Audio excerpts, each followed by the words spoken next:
Hey y'all, we're live. Welcome back to another Fish the Moment live stream. I'm pumped to be back talking about bass fishing for the next 2 hours with y'all. Haven't been streaming for a while. I've been pretty busy with my MBA program, but I'm pumped to get into it today and start looking at some spawning areas on Subscribers Lake. So before we get into that, I just want to go through some fishing news for about 10 minutes while people are getting on the stream. So let's jump straight into that.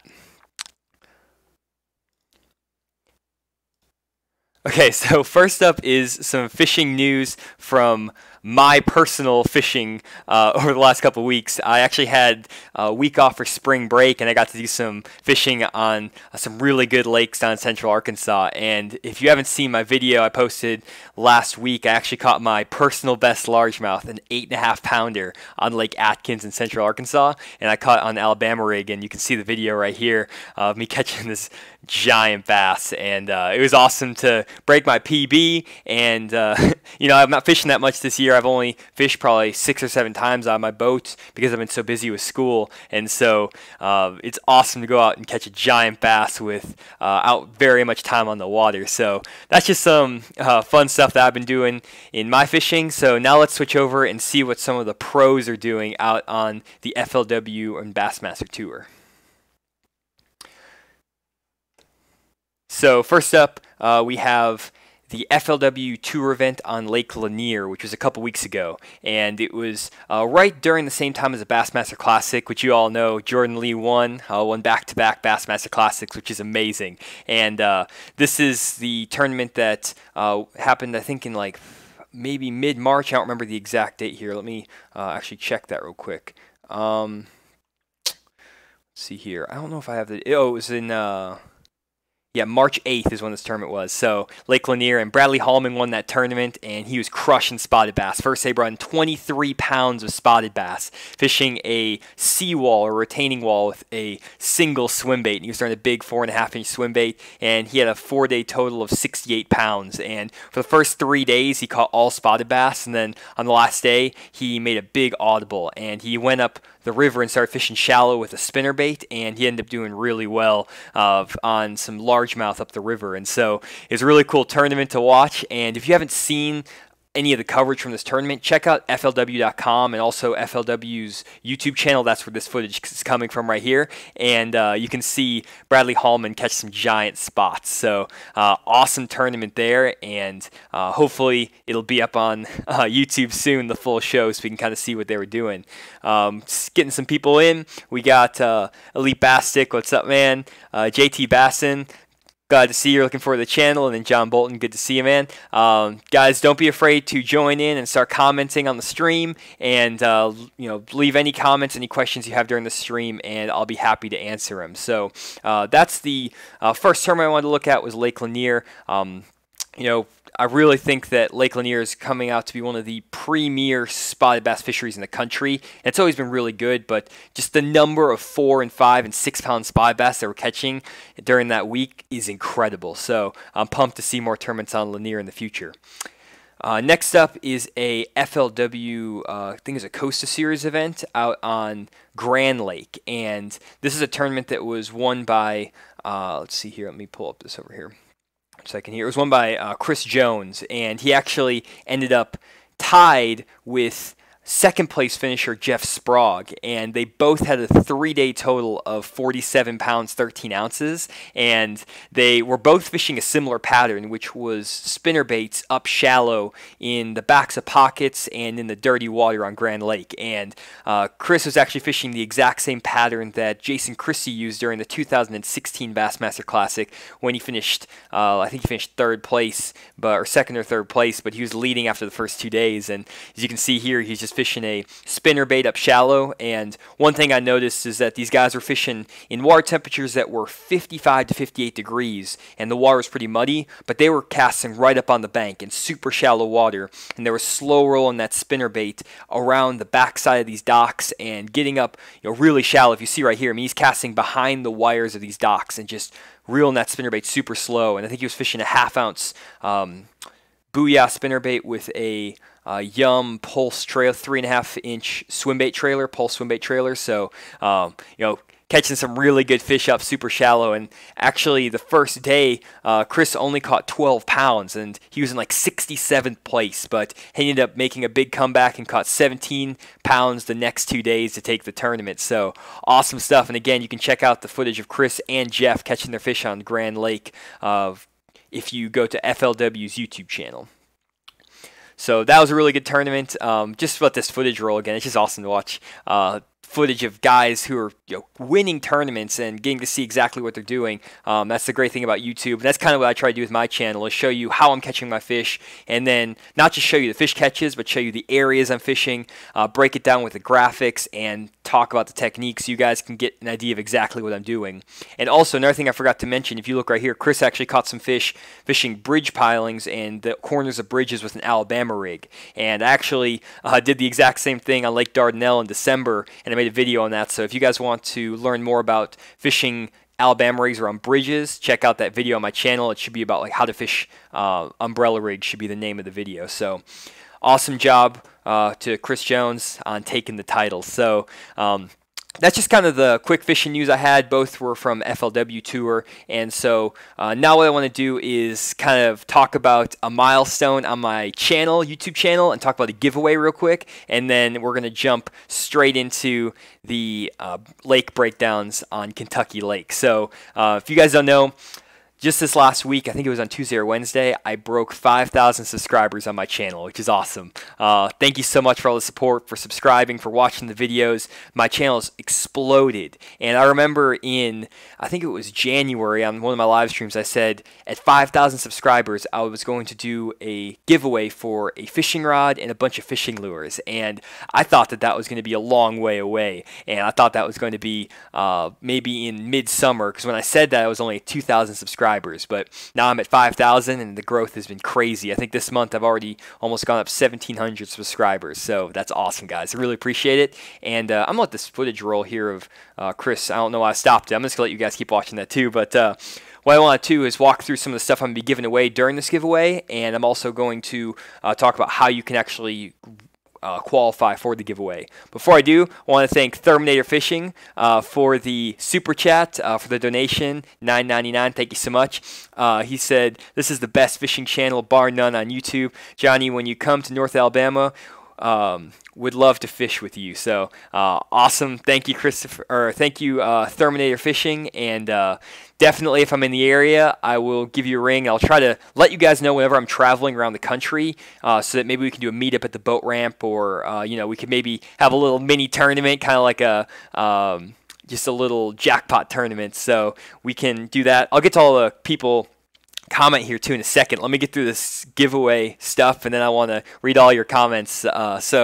Anyways, what I was saying was, for this giveaway, what I'm going to be doing is giving away first 5 bags of fishing lures that are valued at $50 a piece. And so in this bag, let's open this up, show you guys what I got in here for you.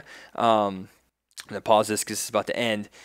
I want your undivided attention, but we got some Rage Tail craws in here, Striking Diamond Shad, we got some braided line, some reel grips, all kinds of stuff. We got some other Strike King lures, all kinds of good stuff. Some old Strike King stuff. I have a lot of Strike King lures. I was sponsored by them for a long time, so got a bunch of extra Strike King lures to be given away. So $50 worth of tackle in these bags, maybe a little bit more than 50 bucks. I didn't count it up exactly.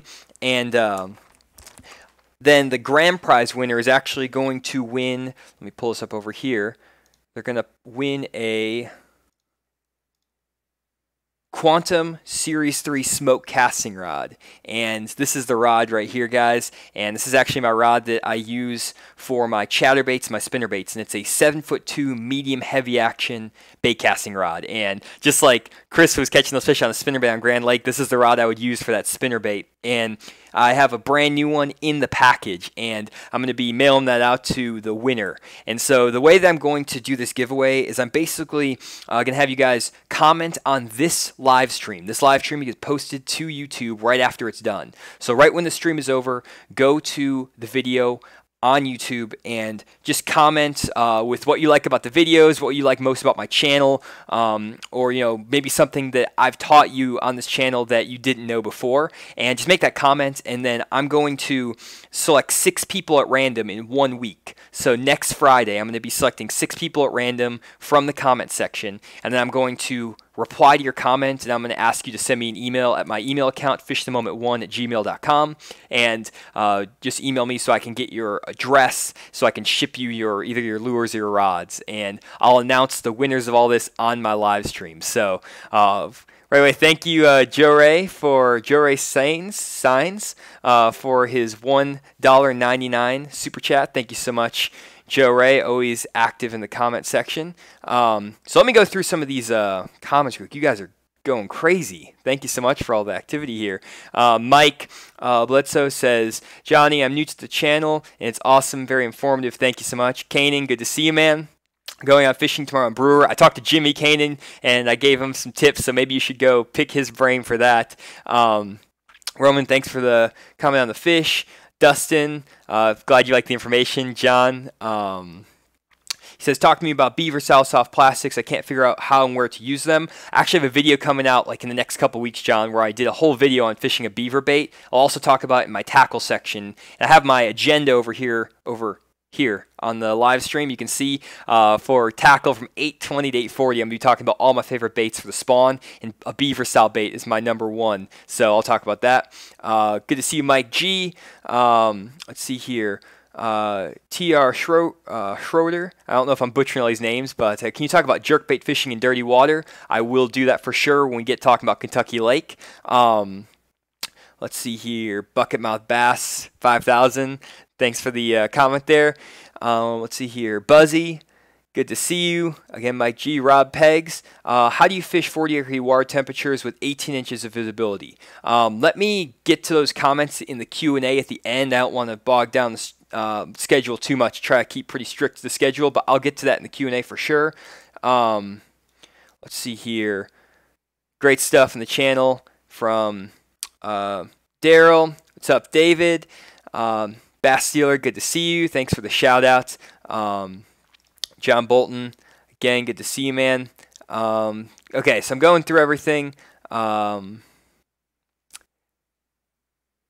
Devin, good to see you. There's a ton of comments, guys. I'm going to jump through. John Bolton with the $10. Always enjoy the comment. Thank you so much. So I'm getting so many comments here, getting flooded. 77 people on the stream, which is amazing. So Drummer, what's up, man? And so I'm going to jump straight into the lake breakdown. I could probably spend the next 10 minutes going through all these comments. So sorry if I'm not getting to your comment right away. But let me jump straight into my lake breakdown.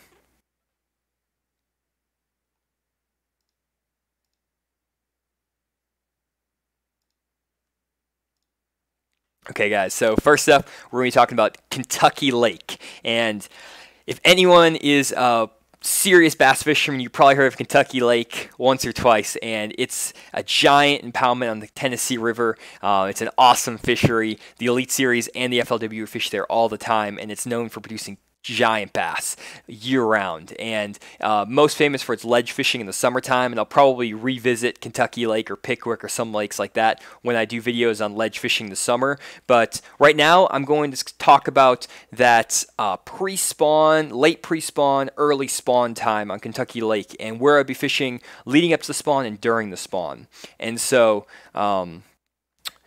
what I'm going to probably be doing here is just kind of going through first on Google Earth, showing you some of the spots I would like to fish using Google Earth. Then I'm going to switch over to Navionics to give you some ideas of what I will be looking at on a contour line map as well. Catherine, thank you for the $2 donation. Says keep up the good work. Appreciate that. So let me jump into the first spot I found here. Okay, so the first spot I found is the thumbnail for this live stream, and when I saw this, I was freaking out. I was like, man, this is such a good spot. And right now, if you look at the spot, I think the lake is drawn down a little bit. I don't think that it's normally this low, but also if you look at the weather for the next 2 weeks, in the Paris, Tennessee area, which is on the lower end of Kentucky Lake. The water temperatures the air temperature is going to be between 50 and 70 degrees with scattered thunderstorms and rain. And so I'm thinking that the water is going to be a little bit high on Kentucky Lake, and that's going to be perfect for these fish to move up and start spawning. And the reason I like this little creek right here, it's kind of in the back of a big creek.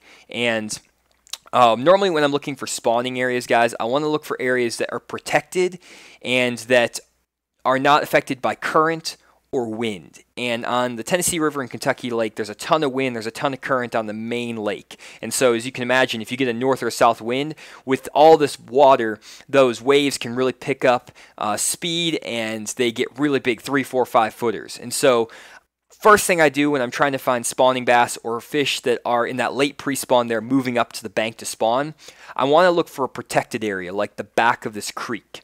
And the reason I really like this creek is twofold. First, it has some really nice defined creek channels, which always are good for funneling bass, and they kind of make bass more predictable to find. But also, if you look at the mouth of this pocket, you can see that it's kind of has this long chute here that kind of can kill some of the waves and the current and the wind. They're coming from the main lake, and so by the time you get back in about here, the water's going to be pretty calm. Also, if you look, there's an old road bed that runs across the center of this pocket, and if you see here, that road bed runs all the way out here, and that's going to block a lot of the waves and the current as well from getting back in this protected backwater. And so what I would be doing as I was coming and fishing in this area is, if the water temperatures are still between 55 and 58 degrees, so they're not warm enough for the fish to get on the beds. Normally I like the water temperatures to be between 60 and 62 to think that the fish are going to start moving up to spawn. So if the water temperatures are between 55 and 58 degrees, I'm going to start probably in this part of the creek. And kind of like the guys were doing on Grand Lake on that footage I was showing earlier, I would target the back end of these docks and all of these shallow laydowns leading in to this backwater area where these fish might spawn. And so I would be targeting these docks. I would skip a jig under these docks, fish a 1/2 ounce chartreuse spinnerbait. The water's really muddy back in here, and so I would be fishing in that muddy water with those chartreuse, those white colors, those big flashy colors that are easy to see. And I would kind of work my way down these points. I would work my way down these banks. You can see that there's some isolated laydowns down these banks. And I would just work these docks, all this cover leading back into the spawning flat. And normally these big females are going to position on these points and on these shallower banks in the backs of these creeks before they move up to spawn. Then what they'll do is they're going to move into these creek channels and work their way all the way to the bank. And I saw a question, does this creek have a name? I don't know the name of this creek, unfortunately. I'll zoom out so you guys can get an idea. It's down kind of right before you get to the bridge going to Paris, down by Paris. But if we go down here, and I kind of look right here, you can see that there's some really defined creek channels. And so these fish, they're going to get in these creek channels, and then they're going to want to spawn close to a creek channel. So creek channel is anywhere where you have a little bit deeper water that has an old like river or something that run into a flat. And so as you can see here, there's a little creek channel right here. There's also a nice clearly defined creek channel here. And when the water's more flooded, normally it'll be up in these up to the bank in these bushes, these fish are going to start spawning in and around these bushes here. And I'm thinking that the key stretch in this back of this pocket is going to be this bank right here.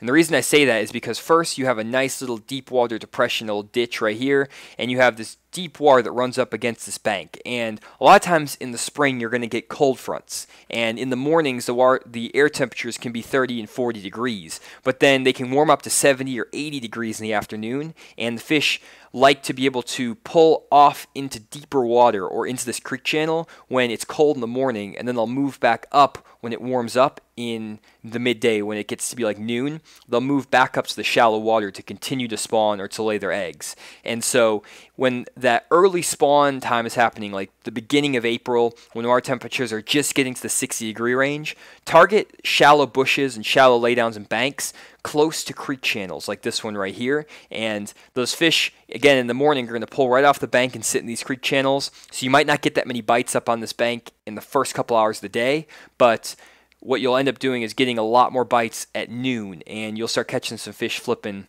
those shallow bushes. And I have a new video coming out that's all about this idea of flipping when the fish move up in the afternoon. I have a whole video coming out about that. So hopefully you guys will find that and you'll like that. So that's one of the spots I like, and I kind of explained now why I like that area. So I'm just going to kind of shotgun a bunch of other areas I found on Google Earth real quick just to show you what other spots I liked. So next up, we have a similar area right here, as you can see, leading into a big backwater area, big flat, and it's protected again by another roadbed that runs across this lake. So that roadbed is going to stop all of the wind and all the current flowing through here.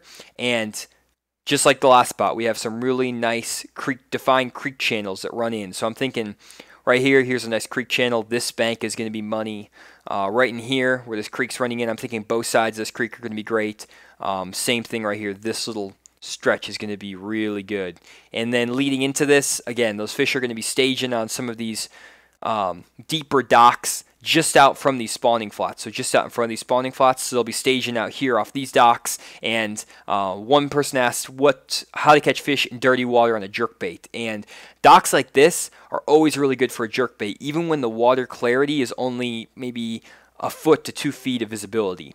Normally I don't fish a jerkbait unless I have at least maybe 18 inches of visibility, but when I do, I love fishing a jerkbait, and I'll fish a Lucky Craft pointer or like a Strike King KVD jerkbait like this one, and I'll have it dive. It dives, maybe 4 to 5 feet deep, and I'll just work it on the outside edge of these docks along these points, and they'll crush it, especially on Kentucky Lake. It's really good jerkbait lake, and they'll set up pretty shallow. They don't have to be really deep to catch them on jerkbait. You can catch them up in 6 to 7, 8 feet of water doing that. So another spot I liked is, again, just another creek. And one thing you'll notice about these creeks I'm picking is that a lot of them are north-facing pockets, and in the summertime or in the springtime when the fish come up to spawn, I feel like I have the most success on pockets that kind of have a north-facing direction, or the north banks. And I think part of that's because of the sun, but also part of that is because they're protected from the north wind. And on cold front days, that north wind's going to be blowing in, and that's the coldest wind you're going to get,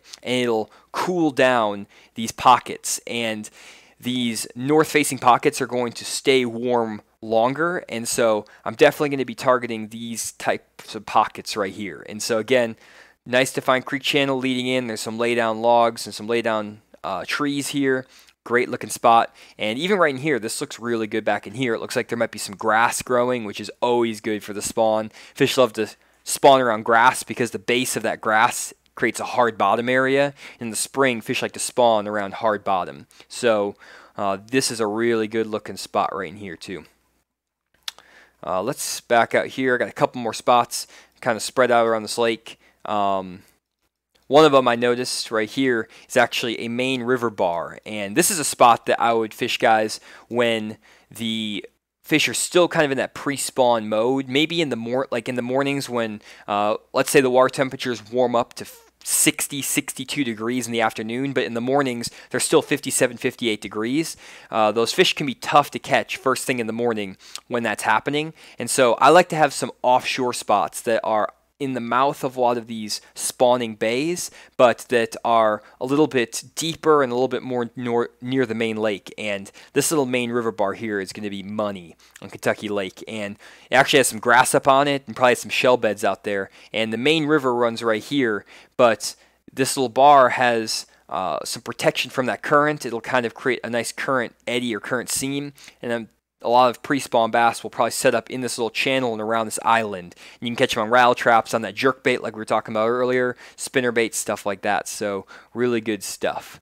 And another thing I like about this little pocket actually right here is it actually has some nice grass in it. And this could be really good in the pre-spawn to throw a rattle trap up in the grass. You can cast that rattle trap in that grass just off the shore here and rip it out of the grass. And this little flat right in here even could be really good for ripping a rattle trap out of the grass. And if it's offshore, in 4 or 5 feet of water, those fish will pull off into this grass when the water is a little bit colder again, and then move up to the bank when they want to spawn. So that's on the lower end of Kentucky Lake. I'm talking a lot about Kentucky Lake. It's a lot of water to cover. So this is kind of on the Paris side, the dirtier water side, and these are shallower water pockets. But if we move up the lake, we can actually get an idea of some other areas near the top end of Kentucky Lake. And up here we have a lot of different stuff because it's cleaner water, it's deeper water. The fish are going to be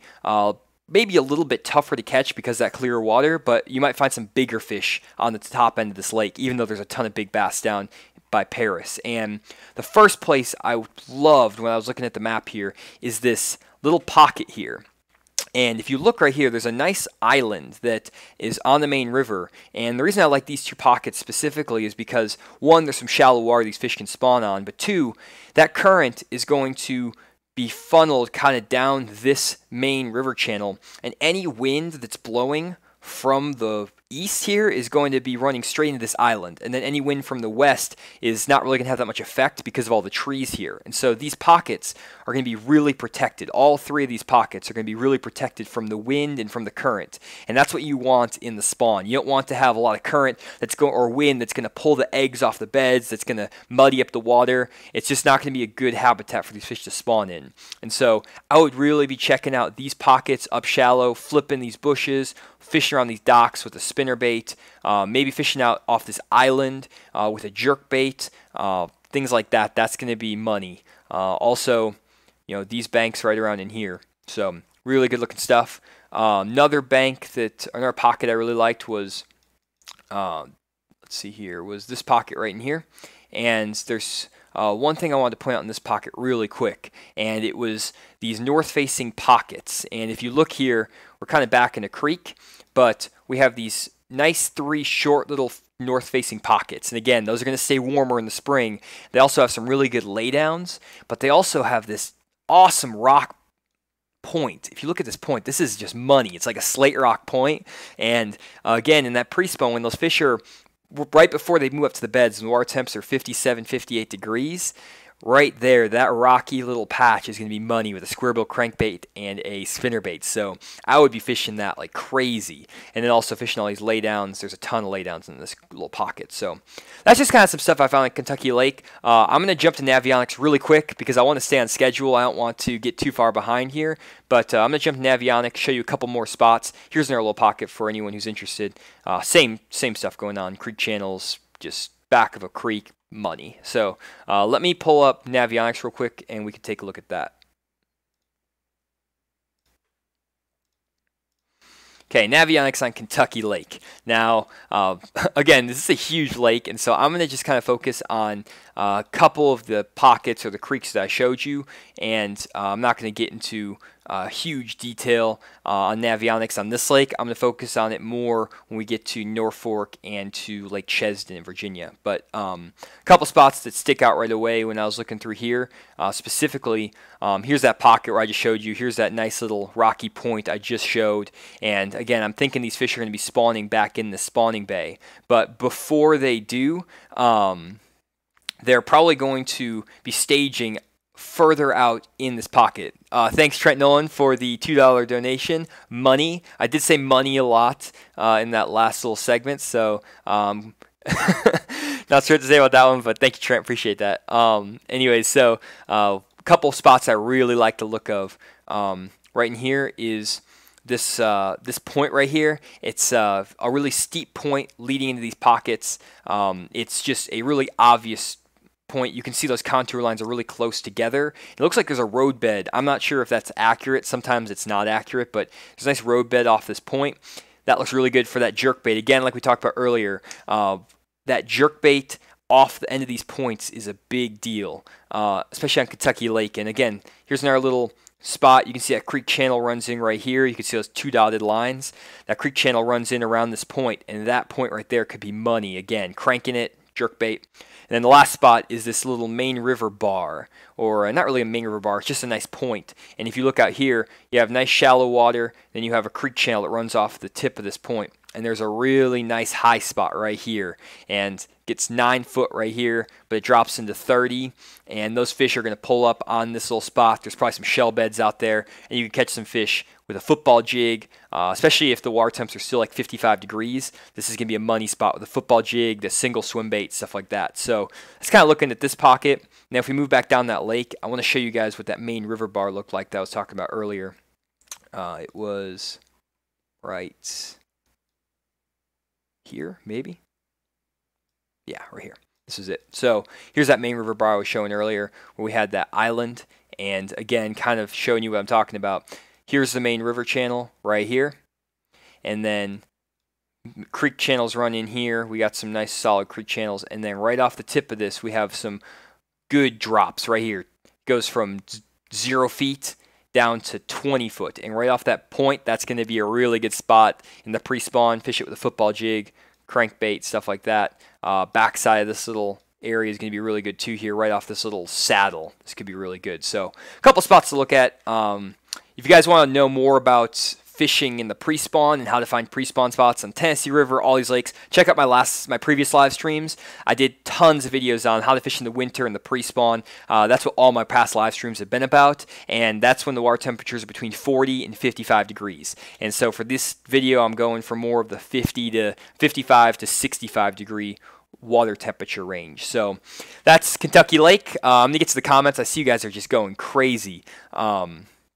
John saying, we talking pre-spawn or spawn conditions? Kind of doing a mix of both, John. Kind of trying to talk about that transition, because right now a lot of the lakes, especially here in Arkansas and Kentucky, Virginia, all the places I'm talking about, they're in that transition period or that funk between when the fish are pre-spawn and when they get on the beds. And that's a really tough transition to fish. And so any time during that period, there's going to be fish that are pre-spawn, fish that are moving up to spawn, and fish that are actually spawning. And so I'm trying to give you a rundown of some areas where you can say, okay, I can try the pre-spawn areas that are a little bit further off the bank, try those. I can also try the areas where they're moving up to spawn, and I can also try some spawning areas like up shallow in the bushes. So hopefully you'll be able to follow all of that. But let me go back through some comments. You guys are going crazy in the comments. Hopefully I'm not missing too much here. Let's see here. Gonna go through this. Daddy Smooth, hey Johnny, congrats on the 50 or 5,000 sub. Appreciate that. Can I adopt you? Might have to talk to my parents about that one. I don't think they're gonna give me up though, unfortunately. This is the perfect to kick off the spring break. Alan Highs, good to see you, man. Let's see here. R. Crawford, I agree. This is the best. This is the best fishing I'm currently following. I live in Arkansas and would love to go fishing with you sometime. Hopefully I'm going to do a meetup here after I finish my MBA. Pretty busy right now with my MBA, but I'm hoping to do some sort of meetup or something there. Awesome giveaway. Love the channel. Thank you, Kyle. PGH Bowden Feeders. Just want to say congrats on the 5,000. Appreciate that. Let's see here. Got some more comments. Trying to get through everything. Bucket Mouth Bass says, check out his challenge videos. Go check him out, guys. Let's see here.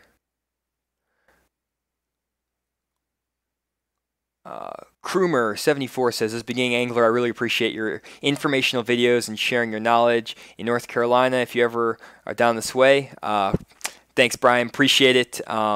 Good to see you guys are all excited to watch the content, want to go fishing with me. I really do want to do some collaborations with other YouTubers, go fishing with you guys, hopefully do like a road trip or something where I can go around the country. I don't know if I'll be able to fish with everyone individually because I just get so many requests from so many people, but if anything, get a meetup together and maybe, I was thinking hold some like small tournaments and maybe do prizes. I fish, you guys fish, and anyone who beats my total weight maybe gets a prize or something like that. We can do a little competition, a little challenge. You'll see how that goes. I don't want to give away too much because you guys are probably all going to kick my butt and I'll be giving up all my fishing tackle, but hopefully get some sponsors or something for that. We can get some content or some product going. So Alan with the $25 donation, thank you so much, Alan, again. Long supporter of the channel and the live stream. So 93 people up to, guys. That's awesome. Thank you so much for that. So let's jump to the next lake now real quick. I think I got through all the comments. Again, if I'm missing anybody, apologize for that. So let me switch over here to next lake.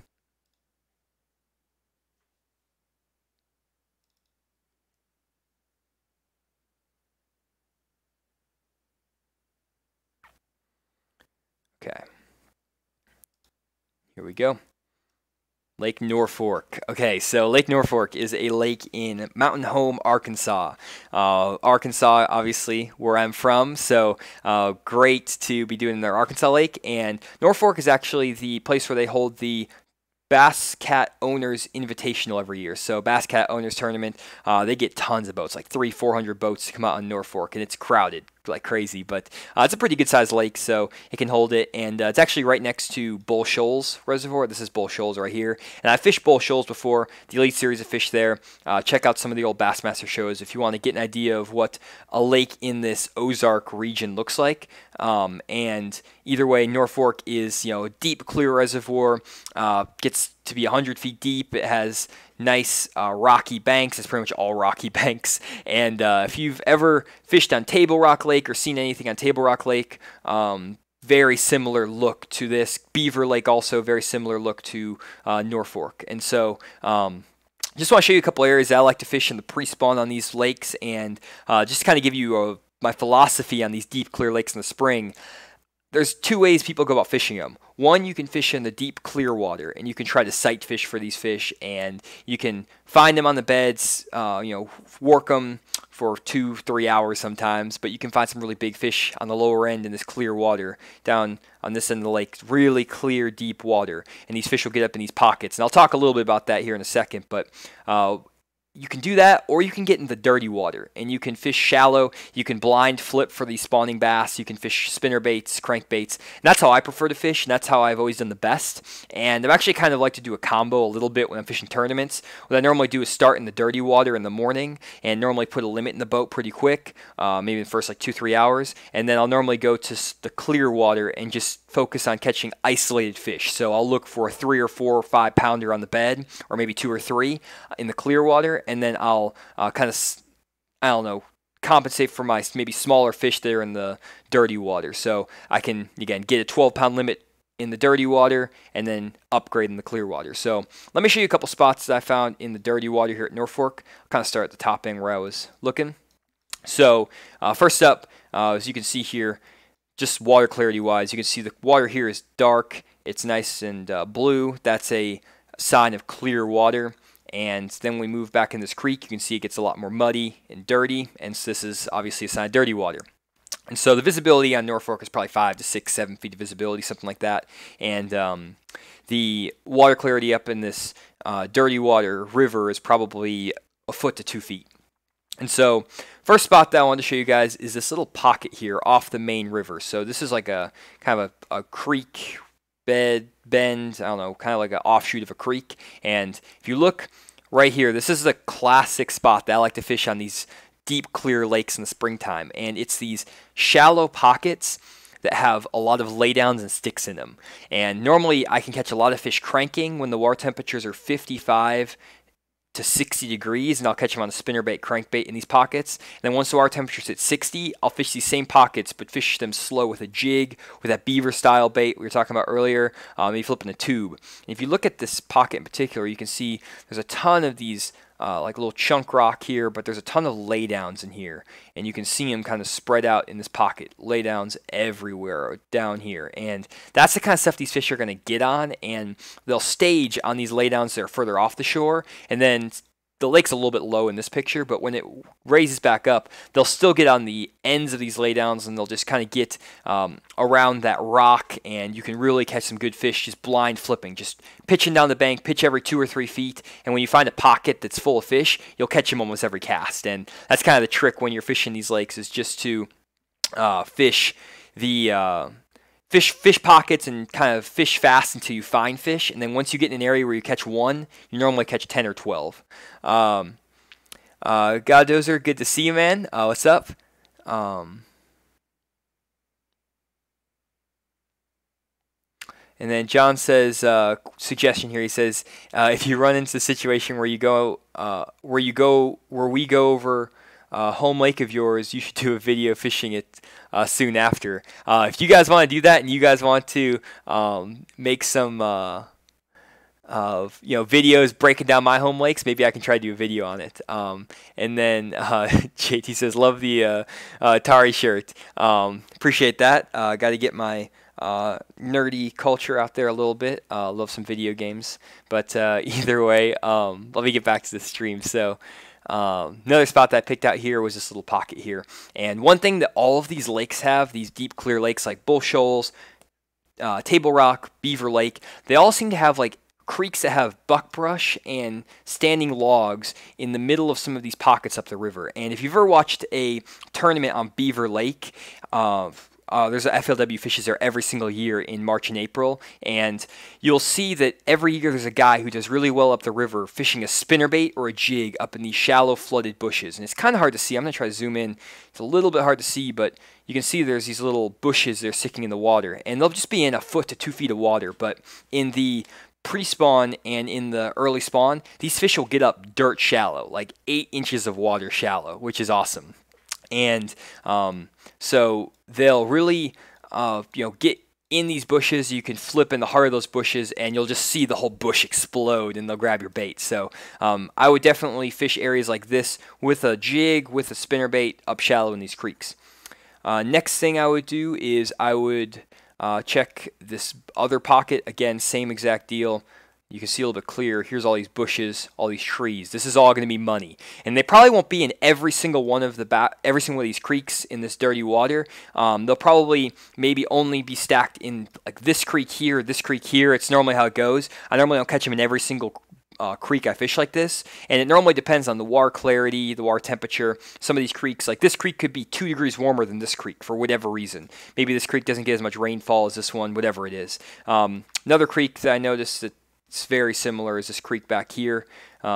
Same exact stuff, guys, just a shallow wood. And normally when you get to lakes like this, you can find multiple areas. And so I would just, in practice, if I was fishing like a 3-day tournament or whatever, and I had 2 days of practice, I would spend 1 day fishing all these shallow creeks, fishing all of this, again, flooded buckbrush. There's some really good rock down this bank, actually. I probably crank this rock, and I would just try that shallow, dirty water for a day. And normally, if you fish enough areas like that, you're going to run into a group of fish, and they might not be huge. They might be 2.5, 3-pounders, but that's a good way to get some fish in the boat early.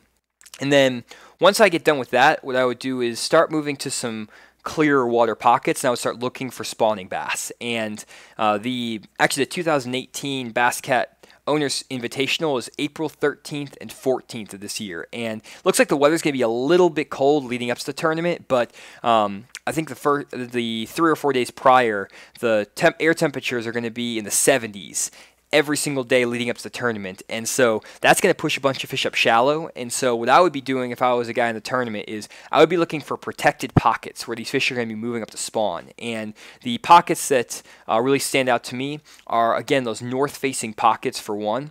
And I really like this pocket in particular here, because if you kind of imagine what's happening here in this pocket, the wind is going to be blowing whatever direction on a given day. It could be blowing 20, 30, 40 miles an hour, who knows. And so if you get those really strong winds, that's going to muddy up the water, which spawning bass don't like muddy water. They like clear water, and they don't like cold water. And that wind is first going to cool down the water, and it's going to muddy up the water. And so you want to find areas that are as protected from the wind and from the current as possible. And so this pocket right here is awesome because, first off, if you look at it, if you get a wind that blows north to south or from south to the north, this little pocket right here is going to be protected from any of those winds. It's also going to be protected from any west wind, and even if an east wind blows, there's not that much water between this pocket and the shore for the waves to accumulate. And so this pocket right here is almost going to be protected from any wind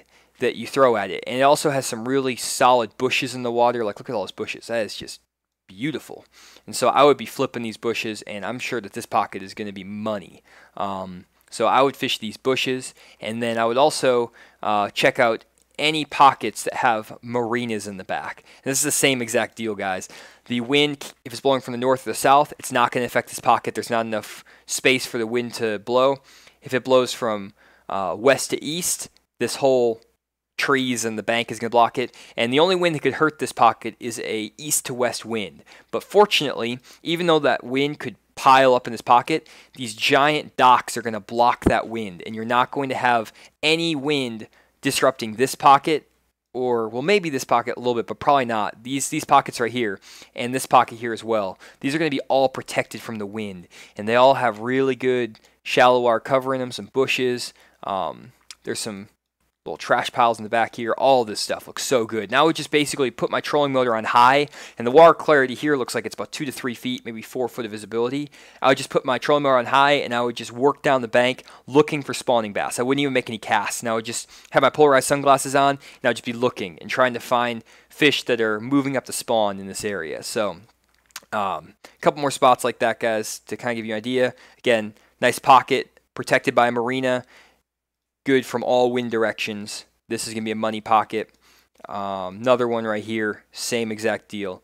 Protected from the wind on all sides. This little area is going to be, this little area right here is going to be money. So those are a couple areas, guys, that I found just using Google Earth. Now I want to switch over to Navionics real quick and just show you guys a couple spots on Navionics. I know I'm very Google Earth heavy on this stream. Normally I like to do a mix of both, but in the spawn, I find that using Google Earth is a lot more beneficial than using Navionics because you can actually see what the bottom looks like, and really you're just looking for places that are protected from the wind and that have those creek channels running in them. And 9 times out of 10, you're going to find that stuff on Google Earth, and you don't really need Navionics. One more thing I wanted to show you guys too is this little spot. It's actually back in this creek, and this just looks money. If anyone fishes Norfork, I would check this spot out. This looks so good. So if you look right here, there's a nice little shallow spot or shallow flat. This is a big flat, but there's this nice little rocky outcrop that's just money right there. Look at that. That is so good. And so I bet that that would be loaded up. I would fish a crankbait down that, even Alabama rig, jerk baits, jigs. That's gotta be good. It's gotta hold some fish. So I checked that out. That's kind of a subtle spot way back in this creek, so people might not be fishing that. So let's switch over to Navionics real quick.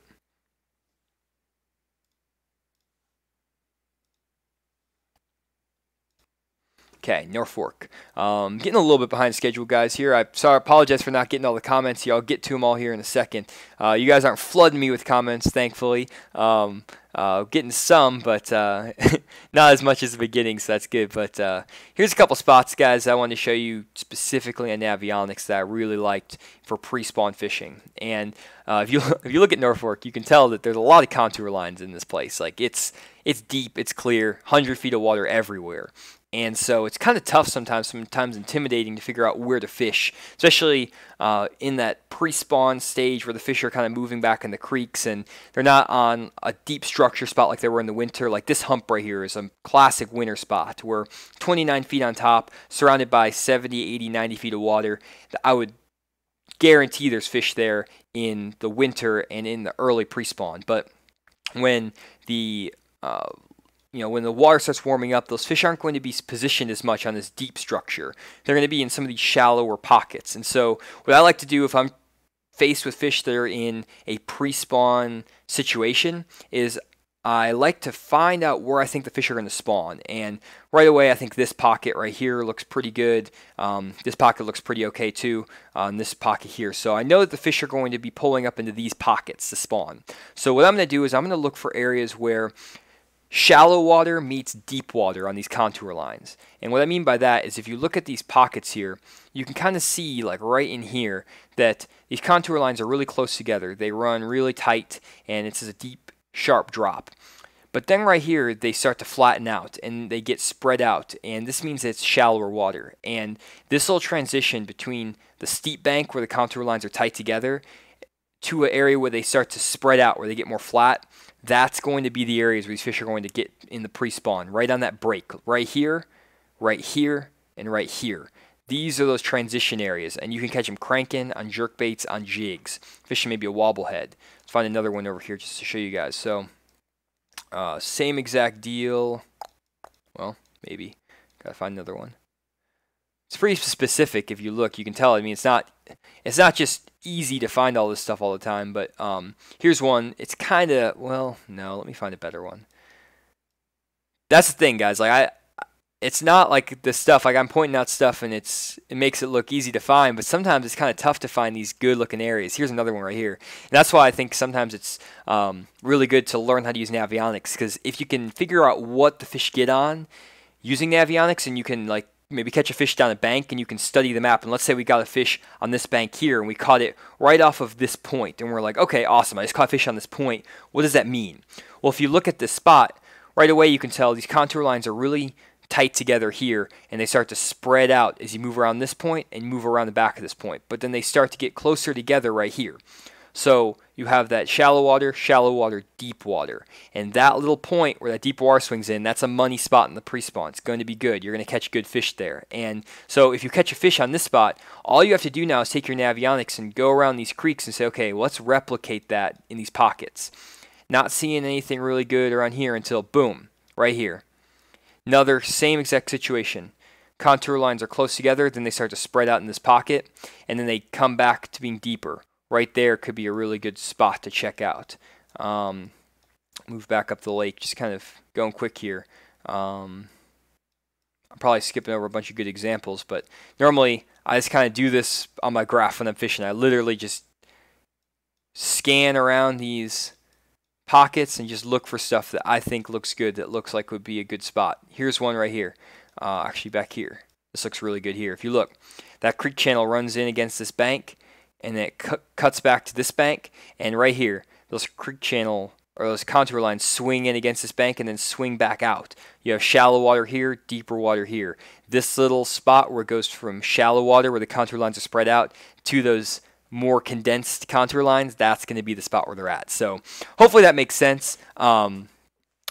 This is, kind of what I would do if I'm on the lake, if I'm looking at navionics. If I'm looking at navionics before I go to the lake, I'm just scanning all the pockets and looking for the areas where those contour lines go from being close together to spread out. And that doesn't work all the time, year-round, on every lake, but on these type of bodies of water, that's what I'm doing. So let me now go to my tackle talk segment, but before I do that, let me get to some comments, because I've been kind of neglecting y'all a little bit. Apologize for that.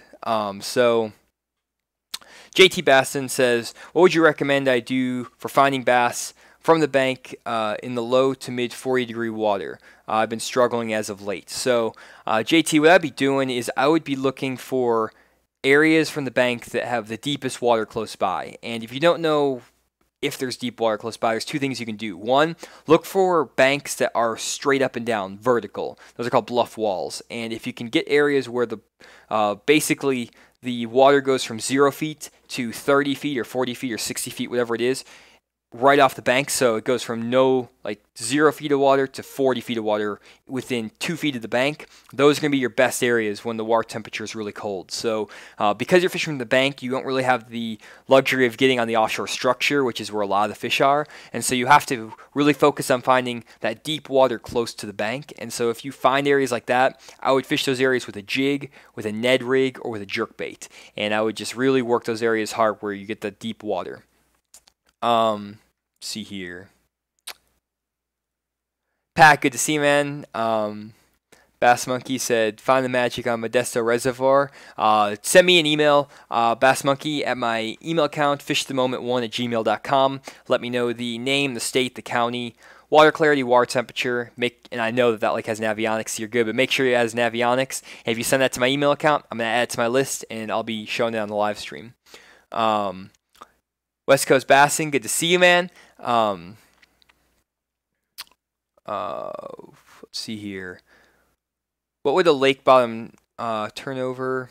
I'm fishing the same lake for a few days, but the bottom is very cloudy, 1 foot visibility, like smoke under the water. I'm not sure what may be causing that. If there's any current or like strong wind, one thing actually I have seen that before is a lot of times the wind will blow the same direction every single day, and when that happens, the water gets kicked up and the mud gets kicked up down that bank. And so a lot of times if you see that, try to get on the other side of the lake. And that's actually really good advice in the spawn anytime, is if the wind's blowing the same direction for 4, 5, 6 days in a row, then a lot of times that'll muddy up that one end of the lake. So if it's blowing out of the east, it'll muddy up the west end of the lake. And so try to fish on the east end, and I seem to have better success in the spring when I fish on the opposite side of where the wind's blowing. Now, obviously, if the wind changes direction the next day and it blows out of the west, I would probably still fish the east side because that's where the water is the clearest. So just check for the clear water, but hopefully that made sense.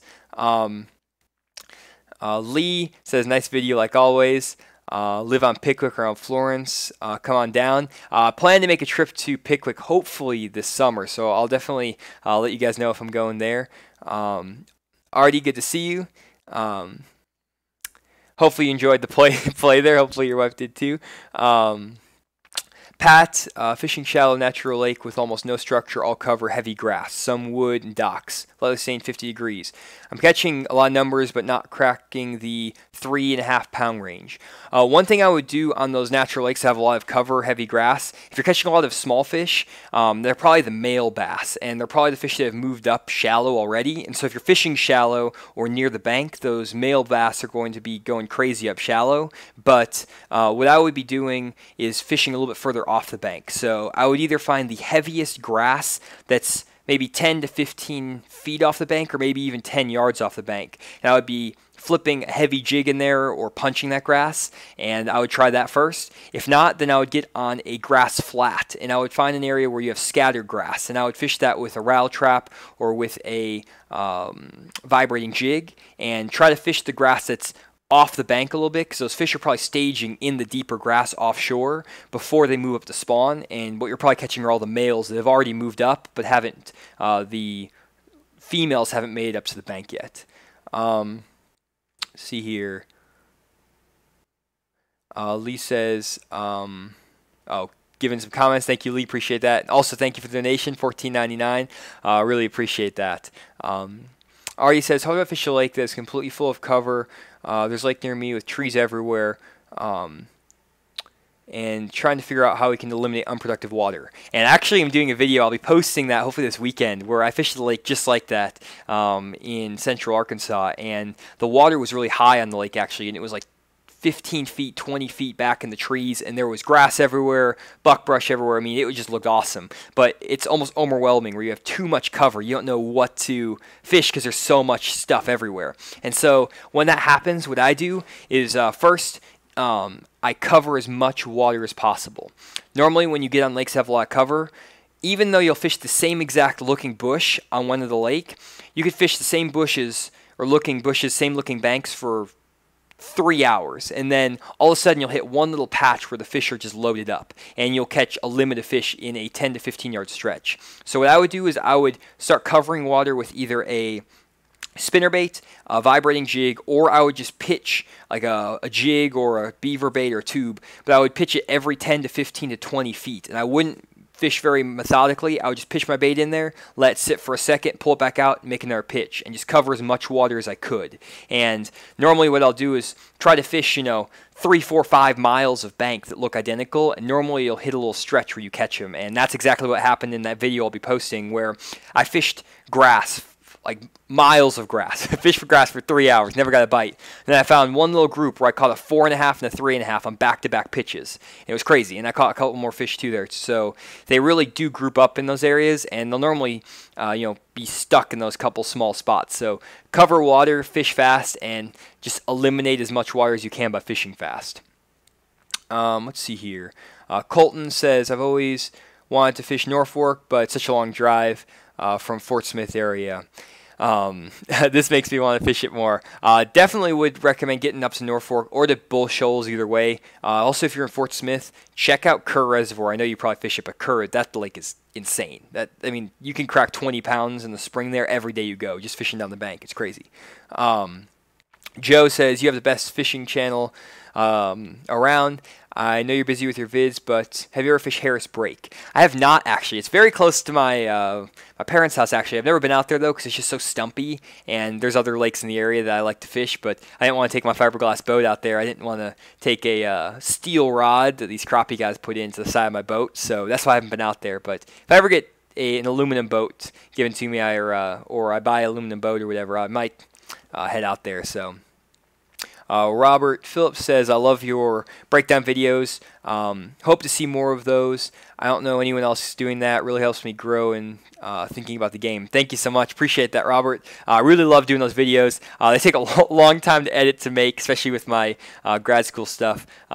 Just swamped right now with work, guys. So trying to get as many videos out as I can, but hopefully once I graduate here in May, I'm going to be putting out 3 videos a week, 1 live stream, one either a fishing video or a tournament breakdown, and then one bass fishing basics video where I'm going to be doing like seasonal patterns. Like I did that video on how to fish in the pre-spawn. I might do a video on like how weather affects bass, like how does rain affect fish, how does wind affect fish, how to fish a jig, like why fish a jig, how to set the hook. I have so many ideas. I have a whiteboard that's literally just full of ideas that I want to get to. I just haven't had time. So be looking out for a lot more instructional content, and also let me know if that's what you want from the channel. I am here to serve your guys' needs and what you guys think, so just let me know whatever you want from the channel. If you want more instructional content, let me know. If you like the tournament breakdowns, I can do that once a week, or if you like watching me go fish, I can try to get as many fishing videos out as I can. So really is up to you guys with what you respond well to, so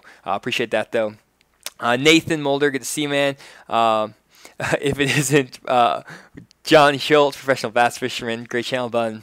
Thanks, Nathan. He's one of my buddies from college, so good guy. Pat, thanks, Lee. Thanks, Johnny. Appreciate the input. No problem.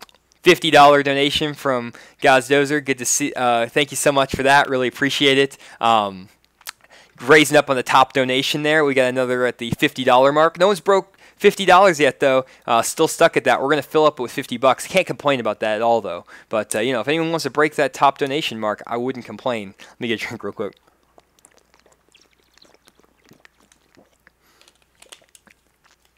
So let's see here. Robert says instructional content is fantastic too. Awesome. Gazer says all of them.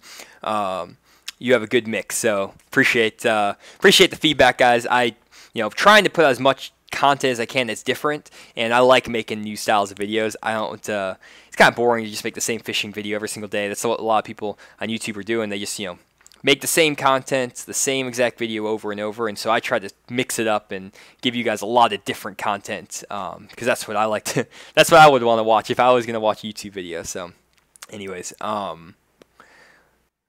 Artie says, I'm flipping a soft plastic. Should I use one with a lot of action like a Rage Craw or one with less action like Reaction Innovations Beaver?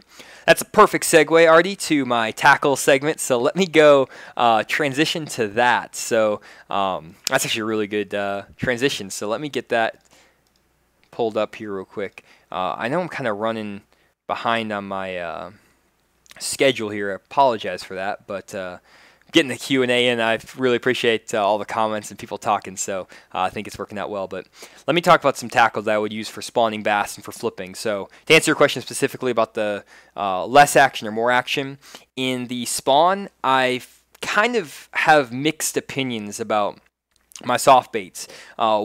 It kind of depends on the lake I'm fishing and the mood of the fish. So normally when I'm fishing, I normally have, when I'm fishing for spawning fish, I normally divide my soft plastics into baits I use for sight fishing and baits I use when I'm blind flipping. And what I mean by blind flipping is when I'm fishing in water clarity that's a foot to 2, or maybe like 0 to a foot of visibility where I actually can't see the fish on the beds. So I'm just kind of blind casting to areas where I think the fish are bedding. And when I'm doing that, my number one bait to go to is a tube bait. And where are the tubes on here?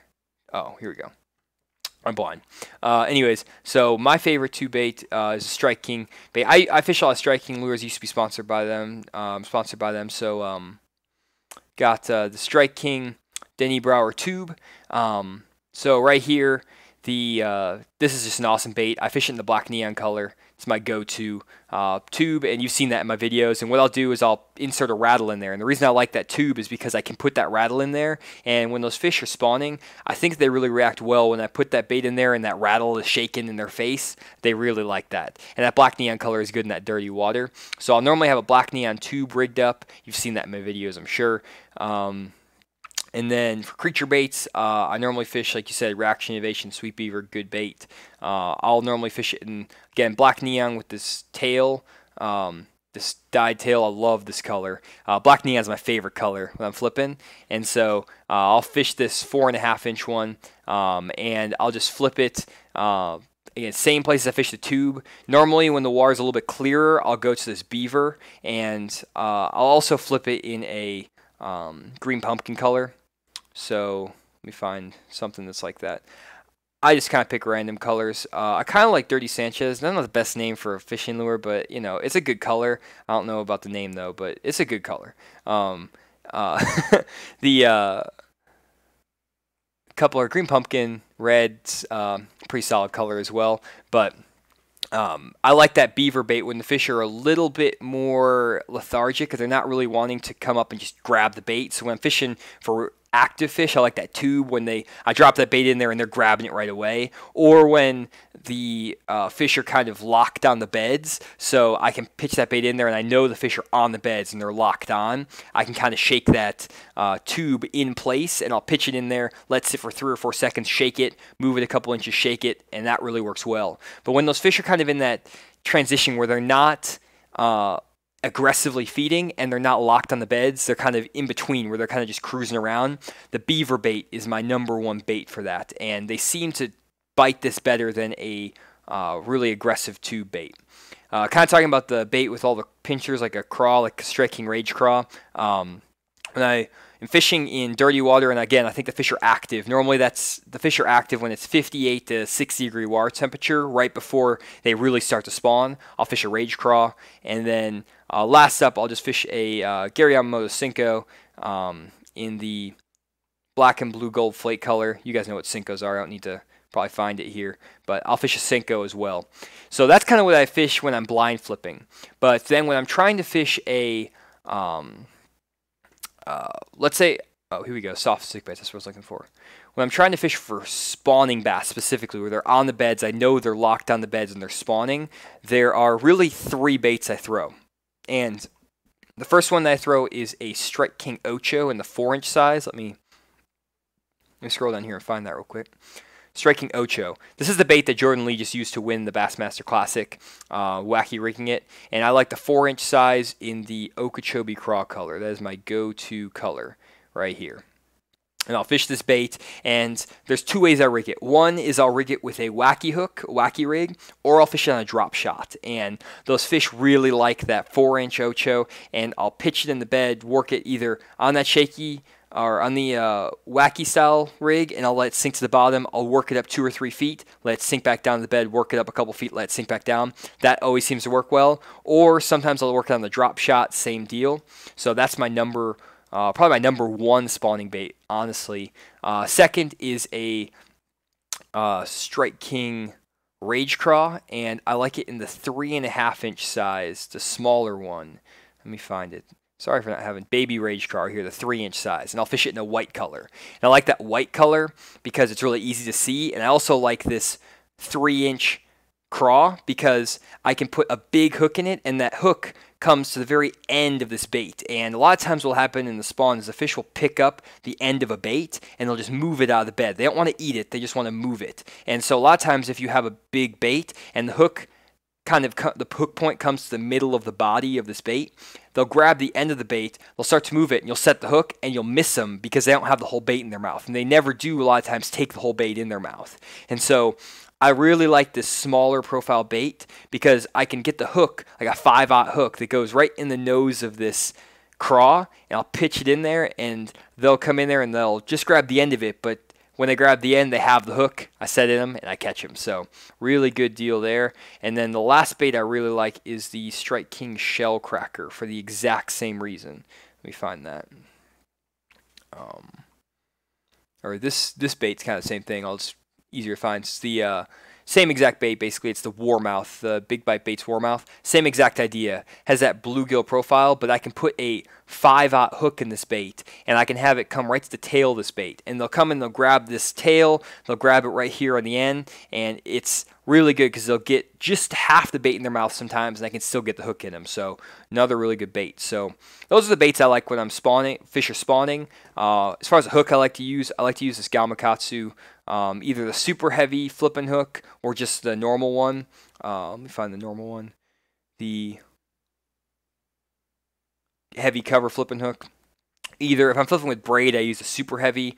If it's with fluorocarbon, I use this heavy cover flipping hook, and I'll use it in the 5/0 size always when I'm spawning, fishing for spawning bass, because I want that big hook so that when they short bite it, I can grab it. I can get them. Other baits I really like, I love to fish a osprey swim bait. And this is the bait I throw when the water temperatures, again, are 58 to 60 degrees, when the fish aren't fully locked on the beds. And what I'll do is, in practice, I'll fish this osprey and I'll bend out the hooks. And I'll cast that bait down the bank, and you can actually see giant pre-spawn bass and spawning bass that are cruising come up and hit the bait, and they'll just slap at it, and they won't actually eat it. And then you can come back during a tournament, and you can normally find those fish in that area, and you can just kind of blind cast the area with like that ocho, just make long casts up to the area and kind of fan cast it, and you can normally pick off those big spawning bass, and you can find them before you gets the tournament day. And also, I mean, even if I get to a tournament day and I know I'm catching spawning bass, and let's say I have a 20-pound bag in the boat and I know I need to get, more fish for the rest of the tournament, I'll just tie on this osprey, fish it down the bank, and a lot of times you can get those 6-pounders to come eat it, and you'll catch a big upgrade fish. But also, again, you can get them to show themselves, and you can come back and catch them. So I really like this chartreuse shad color when the water's a little bit dirtier, and then I throw this this light hitch color when I'm in that little bit clearer water. So last bait then I like to throw, especially when I'm fishing around cypress trees, and cypress tree lakes, is a KVD 1.5, fishing it in the chartreuse black back color, and I'll fish this around cypress trees and stumps. Again, when the water temperatures are 58 to 60 degrees, and those fish will even the spawning bass will come up on cypress trees and stumps and eat this crankbait when you run it right down the side of it. So really good bait for pre-spawn bass fishing. So let's see here. Tons of comments. Let me keep going here. Sorry, I'm missing all those comments, guys. Hank Glenn says, great information. Thank you. West Coast Bassin made the comment again. I think I mentioned that earlier. Go check back on that. But if I didn't answer your question, leave another comment, and I will address that in the Q&A again. Artie says, why is that bait better than any other tube? No, no difference. It's just personal preference. It's just the one that I've used since I was like 9 years old. So I always have confidence in it. But any other tube bait is the same. All these baits I'm talking about, guys, I'm just showing you the one I use. But you can use any brand of fishing lure. Most of them are pretty much the same. I just kind of, again, I was sponsored by Strike King, so that's what I go with. That's what I have confidence in. And I fished for years. But any other of the baits is going to be fine. Roy says, nice vids, man, very instructional. Hopefully help me out this year on Ohio waters. Hopefully it helps you out, man. The Roy says, big paddles or small. Normally, if that's, I don't know if that's with the craw baits or with the swim baits. With the swim baits, I like to have a kind of a bigger paddle tail swim bait most of the time, just because it really draws those fish in. JT says he loves that black neon color.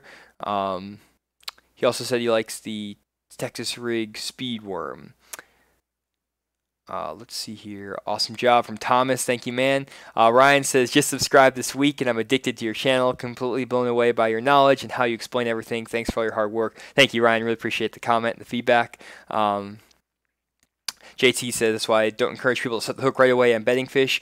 I like to work them with multiple baits until they for sure eat one. That's a really good point, JT. It's really good to, when you're fishing spawning bass, to fish multiple baits in there. If you don't get a bite on the first bait you fish, like if I throw that ocho in there and I don't get bit right away, I'll pull that bait out, I'll fish the rage cur in there. If that doesn't get bit, I'll throw the warmouth or the shell cracker, striking shell cracker in there. And another bait actually I've had really good success with, which is kind of crazy, is the 7-inch ocho, the giant ocho. And I've caught some really good spotted bass on Beaver Lake doing that, where I flip that wacky rig. I'll wacky rig a 7-inch ocho, and that bait looks ridiculous falling in the water, but for some reason that giant bait falling on them, they just grab it every time, and like a lot of times they'll just eat the whole thing, which is really crazy. But that's worked for me. It's kind of like a secret a little weapon that I use, so don't tell anybody, even though I'm saying it live on the internet, but don't tell anybody.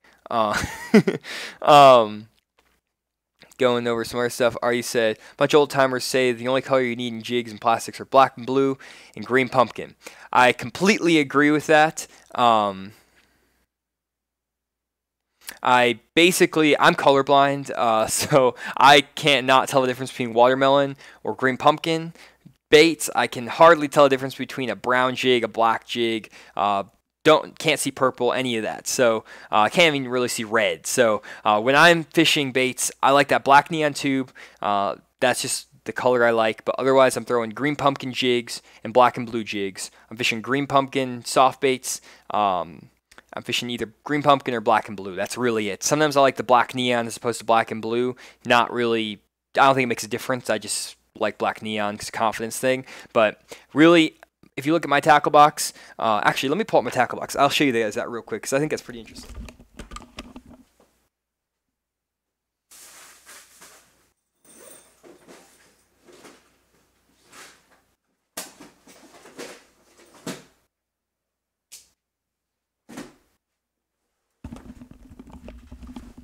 Okay, I'm back. So here's my jig box. I'm just opening it up, and if you guys look at the colors in here, I have a couple watermelon. I have a couple baits. Oh, this is not set up well. I need to not do this, but maybe you can see that. I'll just hold up some baits. So I have green pumpkin football jigs right here. This is my jig box, and I fish jigs more than any other bait. I probably catch 60% of my fish on jigs. I love jigs. Green pumpkin, black and blue, skip and jig. So it's green pumpkin football jigs. I have green pumpkin, skip and jigs, and I just have a ton. Like, I just have tons of green pumpkin jigs. More green pumpkin football jigs. Black and blue big jigs, like 1 ounce jigs. Green pumpkin swim jig. Black and blue swim jig. I do have some white swim jigs, but I only fish them like during the shad spawn. I hardly ever fish a white jig. I fish a black and blue or green pumpkin 95% of the time when I'm swimming it. Again, black and blue finesse football jig and green pumpkin finesse jig. So I literally carry, I have one watermelon jig in this box. I don't even know why I have it. I don't know where it came from. It's connected to my green pumpkin jig, but I have one watermelon jig. That's it. That's the only one I have of that. It might even be like green pumpkin candy, something like that. But everything else is black and blue and green pumpkin. And I fish jigs a ton. I love jig fishing. It's my favorite thing, and I've never seen a difference fishing a watermelon jig, a Texas craw, any of that stuff. Just green pumpkin, black and blue. That's all you need. I'm 100% adamant about that. I know some people are going to completely disagree. They think it makes a difference, but for me, I think an area makes way more difference than having the perfect highlight and that 3 strands of orange on the back of your jig. Some people swear that it works and it catches more fish, but in my opinion, if you put the bait in front of a fish and it's green pumpkin or green pumpkin with 3 strands of orange, they're going to bite it either way. It's just a confidence deal. Anyways, so that's enough about my rant there. Top lures and colors for night fishing, Devin asks. Always fish black. I would love black in winter or in the night fishing. So I fish black and blue. I just fish black and blue jigs, black and blue 10-inch worms, and black and blue spinner baits. So one of the best night fishing baits is a single Colorado black and blue spinner bait. Get it in like a 3/4 ounce, half to 3/4 ounce. That's going to be killer. A 10 or a 12-inch green pumpkin Zumal monster, money, and either a 1/2 ounce, 3/4 ounce flipping jig or a football jig in black and blue. That's what I would do. Do you trim all your jigs like you trim your football jigs? Justin's asking. Yes, I do. I trim all my jigs. The way he's talking about is I normally take my jig and I trim it, if you look here, so that the skirt is at the place where my trailer leg starts. You can see the legs of this trailer. They're kicking right here. And I trim that skirt so that the skirt is right where the legs of my trailer start. And then I also trim my weed guard up. This is really a lot of stuff with this webcam, and I shouldn't be doing that, but I trim the corner of my weed guard. Oh, that was not what I wanted to do. I trim the corner of my weed guard up. Maybe you can see that. So it's not square at the end. I love doing that because when a fish comes in and bites the bait, instead of having them come in and they hit it and it kind of deflects them away, that guard will kind of let them get the bait in their mouth. I need to stop doing stuff on this webcam. This is not the content you guys are subscribing for. Anyways, I do have the highest views right now, though 94 people are on, so apparently they like me fumbling with my hands in front of the webcam. But JT saying confidence and experience is back. confidence are key. And Robert says, whose jigs do you like the most? Guess Strike King is what you know. Yeah, I just fish Strike King jigs. That's what I know. So that's all the jigs I throw. But I like a lot of the hand-tied jigs, homemade jigs. I think if you're going to buy jigs, I would buy them in bulk off of eBay. There's a lot of guys who make some really good jigs with some good hooks. So I would just buy them in bulk off eBay if I were y'all. And 50 degrees, where would you fish a jig? I would fish a jig everywhere in 50-degree water, up in 2 feet of water, up shallow, flipping around boat docks if it's a sunny day, out in 30 feet of water deep with a football jig if the fish are still offshore. Mid-depth range, I'd throw that half-ounce football jig off of bluff walls, secondary points. Check out all my videos on pre-spawn fishing, and you'll see I fish a jig in almost every video. So I love a jig. And then Ari's asking, how often do you move around? My dad and I roll up and fish a point, then fish several hundred yards down the bank, not catching anything, get frustrated, then move. I probably don't spend more than 10 minutes on the spot most of the time. The only exception is when I'm fishing on a lake that has a ton of cover and everything looks the same, and I'll just put the trolling motor down and just cover water and move fast. I'll put my trolling motor on 5 or 6 out of 10, just cover water. But most of the time, if I'm fishing individual points or spots, I'll pull up into a pocket, fish for 10 minutes. If I don't get bit, I'm gone. And I probably try to hit 20 to 50 spots in a day. And it used to drive my boat captains when I was fishing junior tournaments crazy, because I would have them run me around all over the lake. But when I came in with a limit and won the tournament, I wasn't complaining. They were complaining because I burned all their boat gas. But I really do believe that's what Brian Thrift does. That's what Kevin Van Dam does. And that's what Andy Morgan do. They're 3 awesome anglers. Obviously, KVD and Andy Morgan, they're the respective best anglers on their tours, and they just cover water like crazy. They don't stay in one spot for very long. They use their navionics, they use their graphs to figure out what pockets look good. They use their instincts to, when they pull in a pocket, does this water clarity look right? Does the water temperature in here, is it conducive? And if they pull in there and they don't think it looks right, they're turning right back around and running out of there. And I'm also not afraid to pull up on one individual stump or one individual laydown or one dock, run, fish it for 5 minutes, make 10 casts on it, and move on. So that's kind of what I'm doing. And Daddy Smooth says, it's all good. Your content is second to none, so appreciate that. So let me get on to the next lake, Lake Chesdin. I'm way over on my schedule here, but we're kind of biting into the Q&A time, so it's no problem.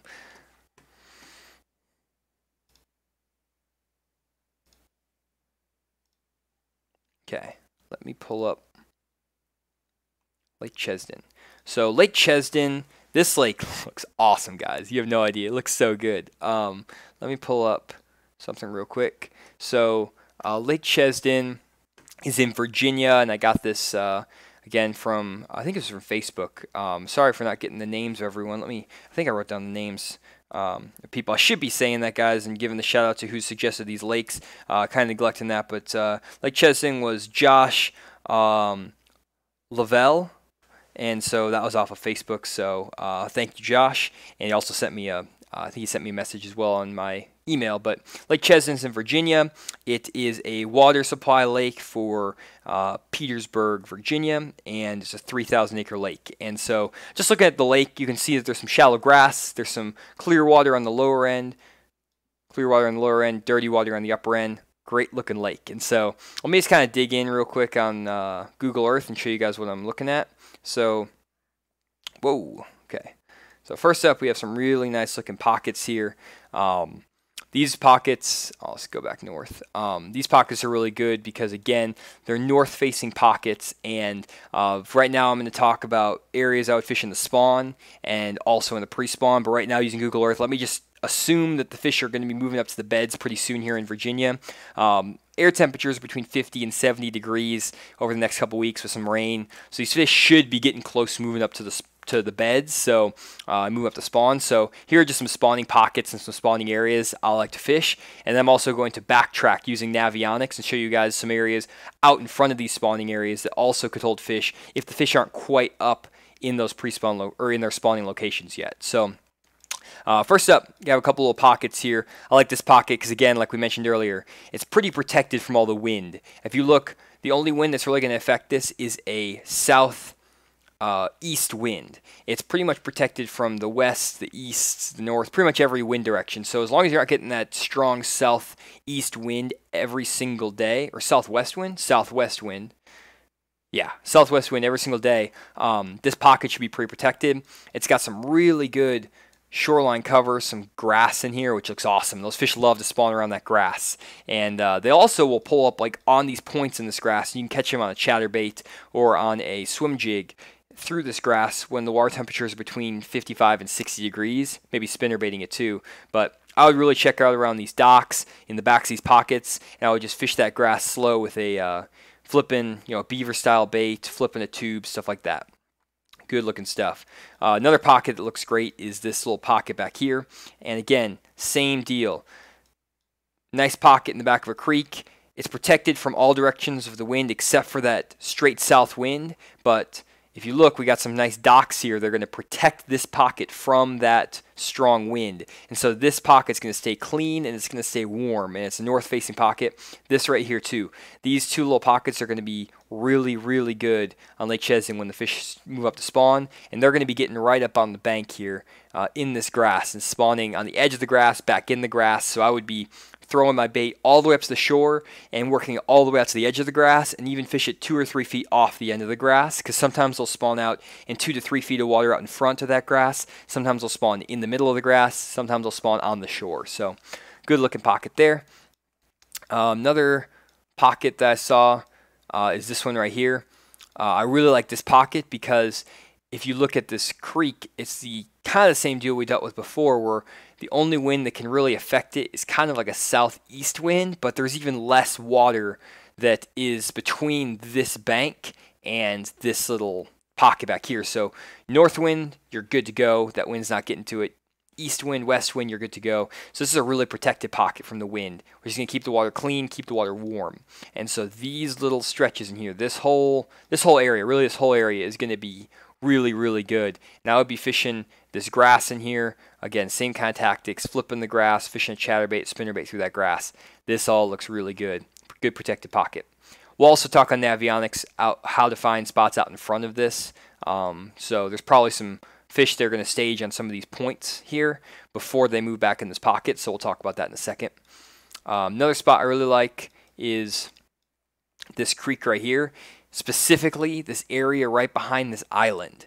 The reason I like it is because, again, pretty protected from the wind. And also, if you look at this creek, if you look at the water clarity out here, you can see it's kind of brown and a little bit, looks pretty muddy. And then if you move back in this creek, the water gets a little bit darker, which means it's clearer. And so you have clearer water back in this creek as opposed to the main river. So that's really good for spawning.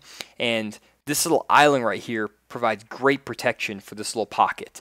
Any wind that's blowing in from the east, which is the only direction that would really hurt this spot, is protected by this island. North wind is protected by the island. So this pocket right here could be really, really good. And also some fish could stage out in front of this island as well.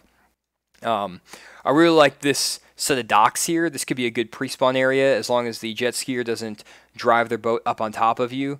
That happens so many times on spring break, guys. You have no idea. When I was fishing on the lake, I went fishing 3 times over spring break, and on one of the lakes I went to, there was a time when I was fishing down the bank. Imagine I was fishing down this bank right here, and I was working down the bank like this, and a crappie guy literally takes his boat and plows his boat into the bank to tie up a jug and a yo-yo. I'm fishing right here, and he drives his boat full plane into some bushes, and the lake was a little bit flooded, so he was trying to get back in these trees, but he literally cut me off 10 feet in front of me. It was crazy. I think they were doing it on purpose, because I came in with my flat bill cap and my city boy accent, and so I think that they didn't really like me invading their turf or something, but I was really nice. I paid the launch fee. I feel like I'm a pretty good guy, but they did not like me. Another guy, I was fishing right here, and I was working down this stretch, this stretch of bank, and he drives his boat 2 feet behind my boat. Literally, I could have jumped in his boat full plane, and he was going 20 because he was a little boat. But he goes, and then he buzzes down the bank I'm fishing, right on the bushes, knowing I'm fishing down that bank, and then pulls off and goes back in the middle of the lake. So crazy stuff, guys. People if you do that, the people, please don't. And if you do it on accident, you don't know what you're doing, please try to respect where fishermen are fishing. Try to predict where people are going and give them their space, especially if you're fishing, bass guy, and you see a guy fishing down the bank, give him 100 yards in front of him. Just, no need to cut people off. There's plenty of water on the lake. Just go find a new spot and come back and fish it later. But either way, enough of my rant there. But this creek is really nice. Got some good boat docks in here. This bridge could be really solid when you're fishing in the pre-spawn. I would check out this little bridge with an Alabama rig down the center of it, or maybe cranking around the sides. Also, fish love to spawn around these bridges. I've caught some really good fish on Lake Dardanelle. Actually won a state tournament on Lake Dardanelle fishing these bridges, the banks along these bridges. So I would really definitely flip this rocky shoreline, because it doesn't look like there's a lot of rock on this lake anywhere except for right down these banks here. So I would check that out. One thing I did notice, I think I noticed it over here that I really liked, speaking of rock, maybe I'm crazy, or maybe that was on Kentucky Lake. Okay, I missed my opportunity. I had a really good spot I was going to show you guys. I forgot what it was though. Apologize for that. Or maybe it's still up here. I'm not sure. But here's another spot. Again, exact same deal. Nice little protected pocket. This little area right here is going to be completely protected from any east winds, and the north winds and any other winds is not going to affect it. So this is a nice little like pond area. It's kind of like a protected little pond. So this could be really, really good in the pre-spawn. I'm not going to say money again because I've said that 12 times tonight or more. Again, another little pocket. I kind of get the idea. Protect it from the wind. All these curves in the little creek are going to protect it from the wind. So back in here, this is going to stay clean, and these fish are going to either stage up on some of these points. You can see there's a nice rocky point right here. They'll stage up on those points. You can catch them on jerk baits, cranking, fishing the spinnerbait off these points, and then they'll move and kind of tuck back in these pockets to spawn. So solid spot. And then a couple more. Another creek. You guys get the picture there. There's this one little backwater area though that I love, that's way up the lake, and if you look at the rest of the water up here, it's really muddy. You can see that this stuff is chocolate milk muddy. But if you come back in this little creek here, even compared to the main chute, this water is a lot clearer. And I love that clear water again in the spring. And this looks like a great pre-spawn and a spawn spot. And looks like this grass might kind of extend out into the lake a little bit. And I would kind of be working my way, keeping the boat out near the middle and making long casts up to the bank and working that chatterbait. And it's probably pretty shallow in here, but I work a chatterbait and a lipless crankbait out off the bank here a little bit, and kind of work my way in here and see if there's some fish that are kind of pulled off the bank. And then if the water temperatures are getting in the 60s, I get up shallow and flip all around here. Fish a Senko in here. This looks like a great spot to fish a Senko because it's shallow and got some good grass in it. So awesome looking spot. So let's get over to Navionics real quick. Then I'll get to some comments. You guys are, let's see here. I'll answer some comments. I got a bunch of comments over here, so I'm seeing them. I just need to get through this real quick. Okay. Here we go. Lake Chesdin. So I'm going to run through this really fast, just some Navionics stuff, and then get some questions because there's some really good spots, or some really good questions. I'm reading comments and seeing what y'all are saying. But anyways, here's that first little pocket, that creek I was fishing, or I was talking about. I'm losing my words, guys. I apologize. I've been talking straight for an hour and a half. Woke up for work 8 a.m. this morning, so kind of dragging. But this little creek looks awesome right here. So basically, what it is you can see there's a creek channel. You can tell because there's you can tell because there's these dotted lines. That's a creek channel. And first up, I really like this point right here. This creek channel swings right up against this point, and I'm thinking that these fish are going to be staging off the end of this point. And because the reason I like this point more than any point, more than this one or this point or this one, any of these other points, is because that creek channel runs right up next to it. And again, these fish use these creek channels like migration routes, kind of like a highway to get back in these creeks.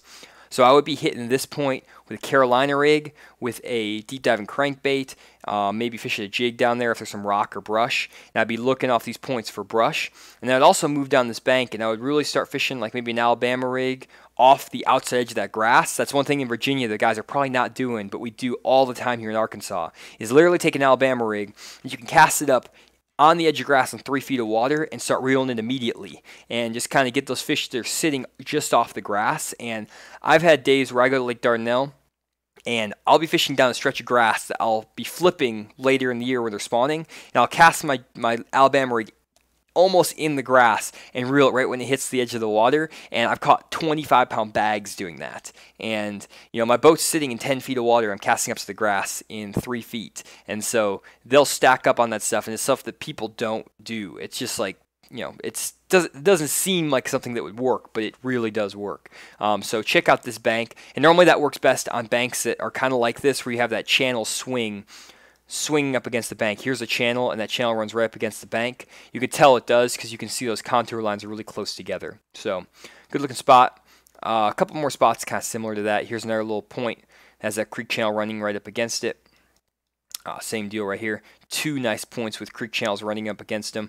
I would just be running all these pockets and finding these areas where the creek channel runs up against a point and just be fishing them. Kind of like I mentioned earlier, fishing a lot of spots. I would come in here, boom, creek channel running up right against a point, and I would just run a bunch of those areas. And if I run 10 or 15, or if I run 7 or 8 and don't get bit, I'll probably say the fish aren't on that, and I'll try something different. But normally I like to keep everything honest when I'm on the water, even if I've been catching them really well up in 2 feet of water. A lot of times I'll pull off on a brush pile because you never know when the fish are getting in the post-spawn mood, or another wave of winter bass have moved up to their pre-spawn locations on a brush pile just off the bank. So I keep the fish honest, and I fish shallow, I'll fish deep, I'll fish super deep every time I go fishing, just to see if the fish are kind of changing up.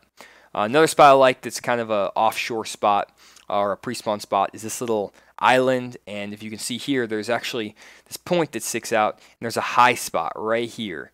And you can tell it's a high spot because there's a little bit of a circle. There's a circle that comes up off the end of this point. I can guarantee you that's a hard bottom area, which it doesn't look like there's a lot of hard bottom here on Chesdin. So I checked it out for sure. Also check out this spot here. Is a nice little point. Again, channel swing bank, good point. I would just, again, be fishing them with Alabama rigs, jerk baits. If you watch any of my pre-spawn content or my live streams, you know what I'm talking about for this kind of stuff. If you haven't, check out my live streams on pre-spawn bass fishing. I break down all that stuff. One more thing I wanted to talk about. There's a really good point right here, actually, that I wanted to show you on. Maybe it was here. Maybe it wasn't here. Maybe it was here. I think it was here.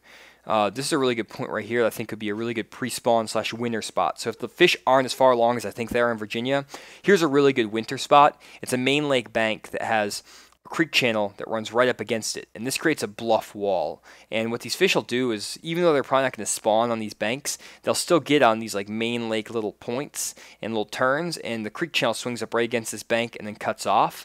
And so I would fish these points with a jerkbait and Alabama rig and a football jig. That's going to be really, really good looking stuff. Finally, here's a little point that I talked about earlier. Here's that little pocket I was showing. And again, creek channel swings in. It swings first up against this main lake point, and that looks really good. It's a main lake point because this is the main lake, and it's the first point leading to a creek. Right here, this would be a secondary point. It's not a main lake point. It's not off the main lake. It's back in the creek. So this is a secondary point, secondary point, secondary point. Either way, creek channel runs right up against this point. This looks really good. Also, really liking this little point. Creek channel runs right up against this point, leading into a spawning pocket. So really good looking stuff. So hopefully that all made sense. I'm going to be going now to the comments and doing Q&A now for the next like 15-20 minutes. So if you guys have any questions at all about bass fishing, about bass fishing tournaments, about my fishing experience, anything, now's the time to be flooding the comment section, and I'm going to be answering everything you guys got. So let me see here. Wow, you guys are you are literally flooding me. It might be taking me a while just to get back through all this stuff. Let me see here. Okay. Karen Hicks is awesome, awesome. Thank you so much, as always. Let's see here. I think I missed that earlier too. Sorry about that, Karen. How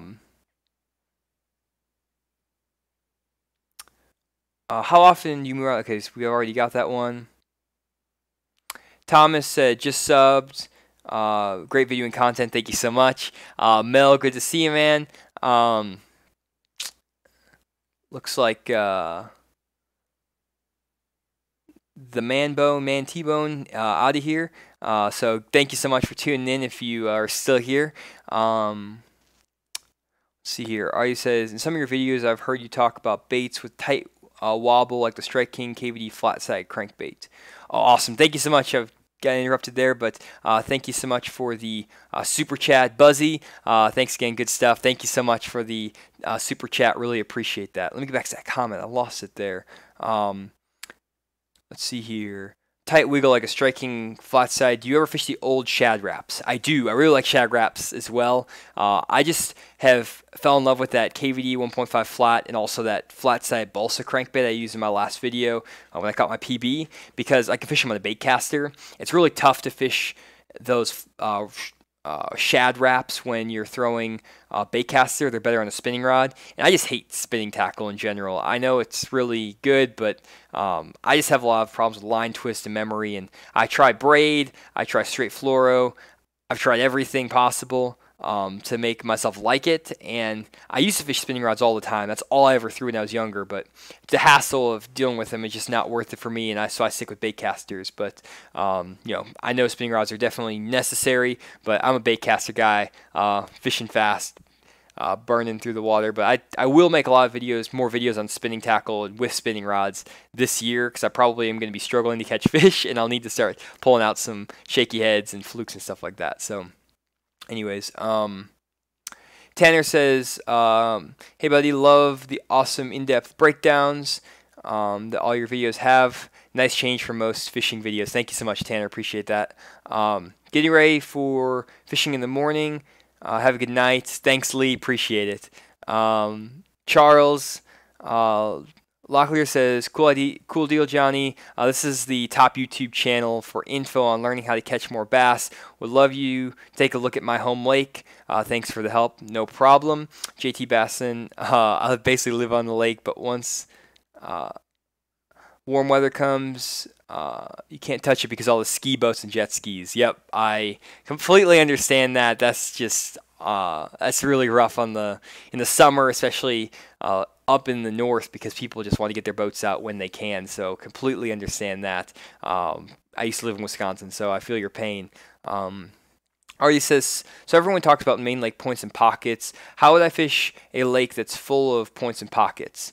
Like the Laurel River Lake in Kentucky. So one thing you want to do when you have a lake that's full of points and pockets is that you really want to focus on sections of the lake. So if you want to get an idea of what lakes and stuff I like to look at, check out some of my older live streams. There's a couple lakes I show in Georgia that are full of points and pockets, and also some lakes in Kentucky. So check those videos out in the pre-spawn, because that's normally when I'm fishing points the most, is in the pre-spawn, and I can show you in those videos. I talk about what lakes or what points to look at, which ones are good, how fish relate to points, stuff like that. So check out that video, or check out those live streams. That might help you out. Nathan says, this is a nice spot, Johnny, but is it money? It's definitely money. All my friends are going to give me crap about saying money now. Oh, man, this is great. Artie says, which bait do you like more, swim jig or chatterbait? I really like a swim jig as opposed to a chatterbait when I'm fishing in heavy grass. So if I'm fishing shallow shoreline grass, I like a swim jig because it just comes through the grass easier. And if I'm fishing more sparse grass, I like the chatterbait because it comes through because it has that extra vibration, and I seem to catch a lot bigger fish on a chatterbait as opposed to a swim jig. I catch big fish on a swim jig too, but just if you look at my average chatterbait bass, it's probably 3 to 4 pounds, or maybe 4 to 5 pounds, and my average swim jig bass is probably 2.5 to 3 pounds. So just a little bit bigger bass on the chatterbait most of the time. And also I like to fish the chatterbait when I'm fishing offshore grass more than the swim jig, even though I'll fish a swim jig in offshore grass as well. So Daddy Smooth says, "Have always beat the bank, learning from you how to fish offshore areas. When I see fish deeper than 10 to 15 feet on the bottom, what should I start throwing?" First thing I would throw is a half or 3/4 ounce football jig. That's the bait I used to learn how to fish offshore. Also a striking 6XD. Those are the two baits I learned to fish offshore with, and when I started fishing offshore, I literally only brought two baits with me. And this is when I was like 14, 15, 16 years old when I first got my boat. And I was fishing offshore all the time in the summer, and I literally brought a 3/4 ounce football jig with me and a striking 6XD, and that's all I threw for an entire summer. And I never fished on the bank. I forced myself to fish offshore, and the reason I like that 3/4 ounce football jig, first off, is because it's pretty weedless, and you can feel the bottom really well. So you can feel what the brush piles look like, what rock piles look like, and it just flat out catches fish. 3/4 ounce football head jig will catch 12 inchers, it'll catch 10 pounders. Awesome fish, or awesome bait. That's actually what I had my personal best bass on until I caught that 8.5 pounder last week. I caught a 836 on a football jig offshore in a brush pile during the summer. And then I like the crankbait, the 6XD, because it helps me cover water. So when I'm trying to locate fish, I like the 6XD because I can cover water, fish a lot of ledges and points, crank it quick, and when I'm fishing a football jig, obviously you have to cast it out, let it get to the bottom, drag it all the way back to the boat, and each cast is taking 1 minute to 2 minutes. So I'll normally fish the football jig when I find a specific rock pile, a brush pile, a road bed, something like that. And when I'm locating those spots, I'll fish the crankbait. Let's see here. What would you be doing on the Arkansas River right now? Colton asks. I would be getting in any backwater you can find and looking for spawning bass. The fish are spawning right now in central Arkansas and pretty much all of Arkansas. I was actually out on Lake or Overcup Lake in central Arkansas in Morrilton, Arkansas, which is just south of Russellville and north of Little Rock. And the fish were on the beds last week. And the water temps were 58 to 62 degrees. And I caught a 4.5 and a 3.5 that were in the middle of the spawn. Their tails were all beat up and they're big females full of eggs. And so the fish are moving up to spawn. I would get in some backwaters way off the river. Let me pull up Google Earth real quick. I can show you a spot on the Little Rock pool I like to fish. Whoops. That didn't work. I'll show you a spot on the Little Rock pool I like to fish that's, oh god, this isn't going to work.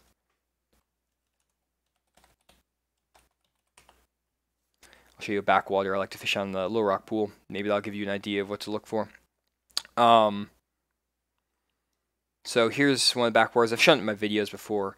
I don't want to give away all my backwater stuff in this live stream because I want to at least make a video on it before I spoil it all. I don't mind giving away my spots, but I like to at least give them up in a video before or at least fish them before I give them up in a video, so I get at least one good video on my good spots. But here's a little backwater area that I'm talking about. This is on the Little Rock, or Maumelle Pool, Pool 7. This is the bridge, 630 bridge? I'm not sure. I should know. I live in Little Rock for 5-6 years. But anyways, this backwater area is really good because it's protected from the main river. Here's the main river.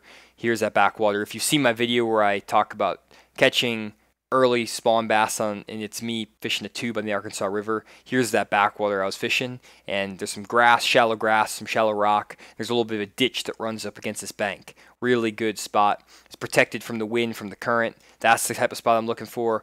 Another type of spot I like fishing is getting in these sketchy backwaters that you can barely get into. Here's one that I fish all the time. So it's the backwater here. Don't run into this one. This is one in the Maumelle Pool. If you run into this, you will destroy your boat. But you run back behind this jetty. There's a road. You can actually see it. There's a jetty right here. I've seen Ish Monroe run over that and almost take off his lower unit. That was hilarious. There's also a giant sandbar back here that you can't get over anymore. Used to be able to get back in here though. And there's a deep hole and the water's clear and the fish spawn like crazy back up in here. And so this is another spot where it's like way off the river, protected from any wind, has clear water. So what you want to look for in the river right now, clear water areas, they're protected from the current. So let me pull up a spot on the Little Rock Pool to kind of give you one more idea. So this is Willow Beach. That's what they call it. Willow Beach area on the Little Rock Pool. Here's the lock right here. And you can come up in Willow Beach, and there's some really good spawning areas back in here, all of this stuff back in here. You can see that they're really shallow, and you can get back in here, and there's grass, and it's really protected from all of the wind and the current, and it'll be a little bit clearer than the main lake, and the fish will spawn like crazy in there, super shallow. So that's what I would do. I'm fishing the Arkansas River right now. See here. How would you fish a lake that is a bowl with no creek inlets? So Thomas, what I would do, let me pull up Navionics. I'm kind of doing some crazy stuff right now, just throwing everything at you. But one lake I can talk about is Lake Toho. It has no contour lines. Or no, Harris. I want Harris chain. Let's see here. Harris Lake, Florida. Come on now.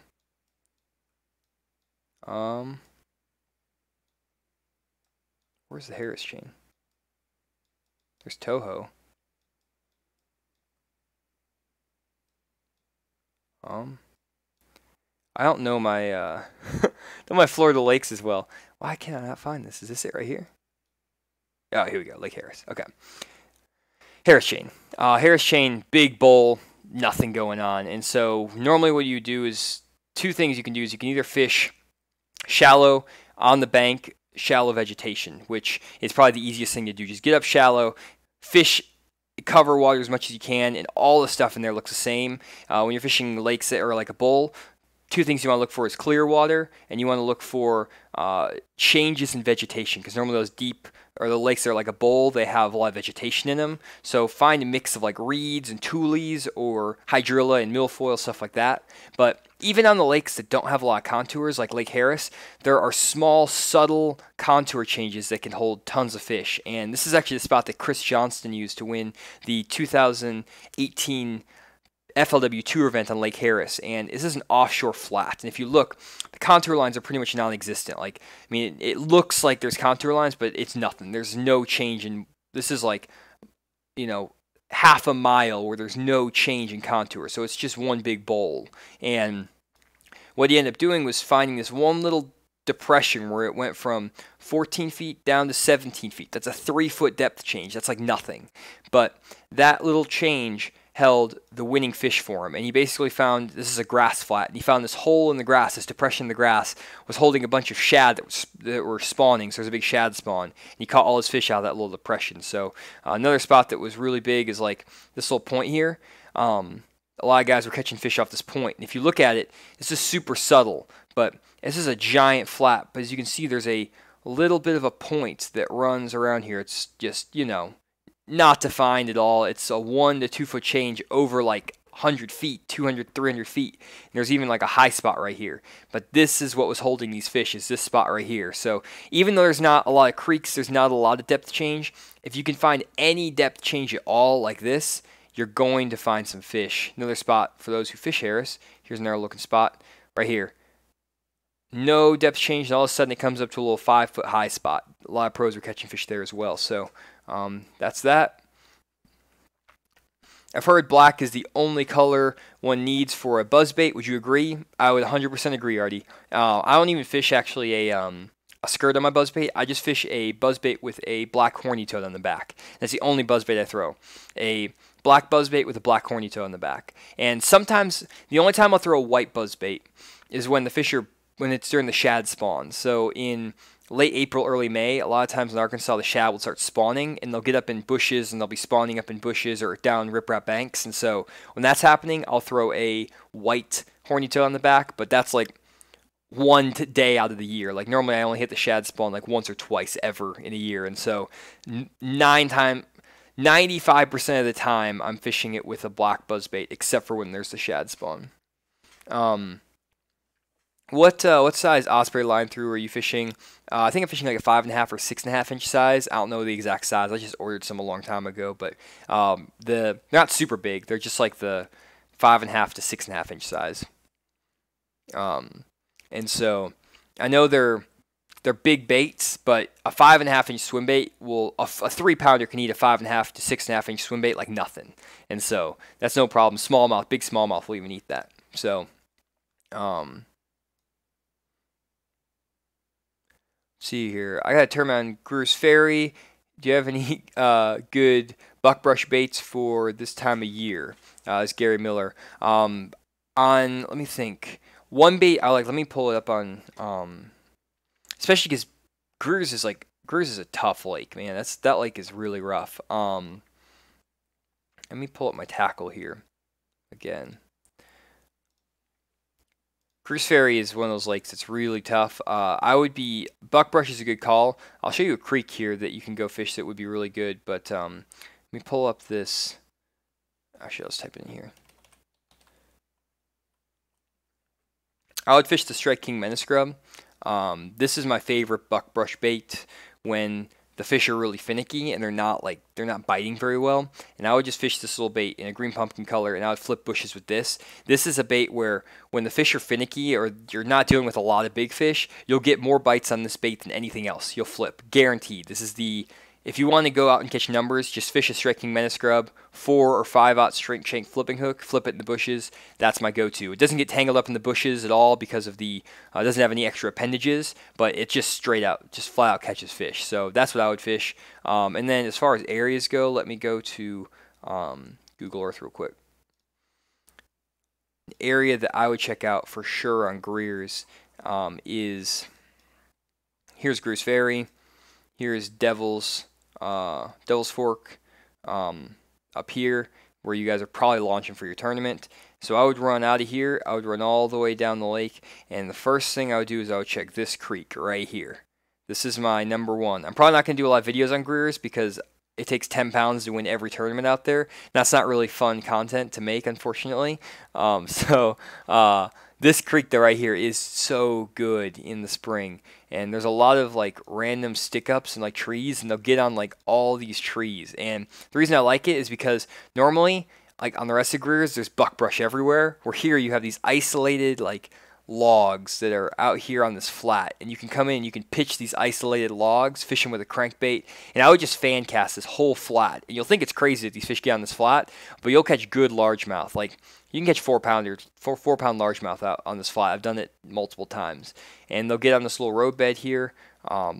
They'll stack up here. Very few fish live back here. They're resident fish, so if you get like more than 2 or 3 boats in there, I would leave because there's not a lot of fish going on. But this flat right here, just back in here, is really good. Another spot on Greer's I like to fish is up here around this island. I've watched a dude catch 16 pounds in front of me off this island one time, and there's a road bed that runs out here, and he was sitting out here and caught 16 pounds in 7 casts and left, and he won the tournament. And I was like, why'd you leave after catching 16 pounds and 7 casts? But apparently he knew what he was doing because he won the tournament. It was like 18 pounds, which is crazy for Greer's. That was a long time ago though, so I'm kind of rambling on that one. But let's keep going. Let's see here.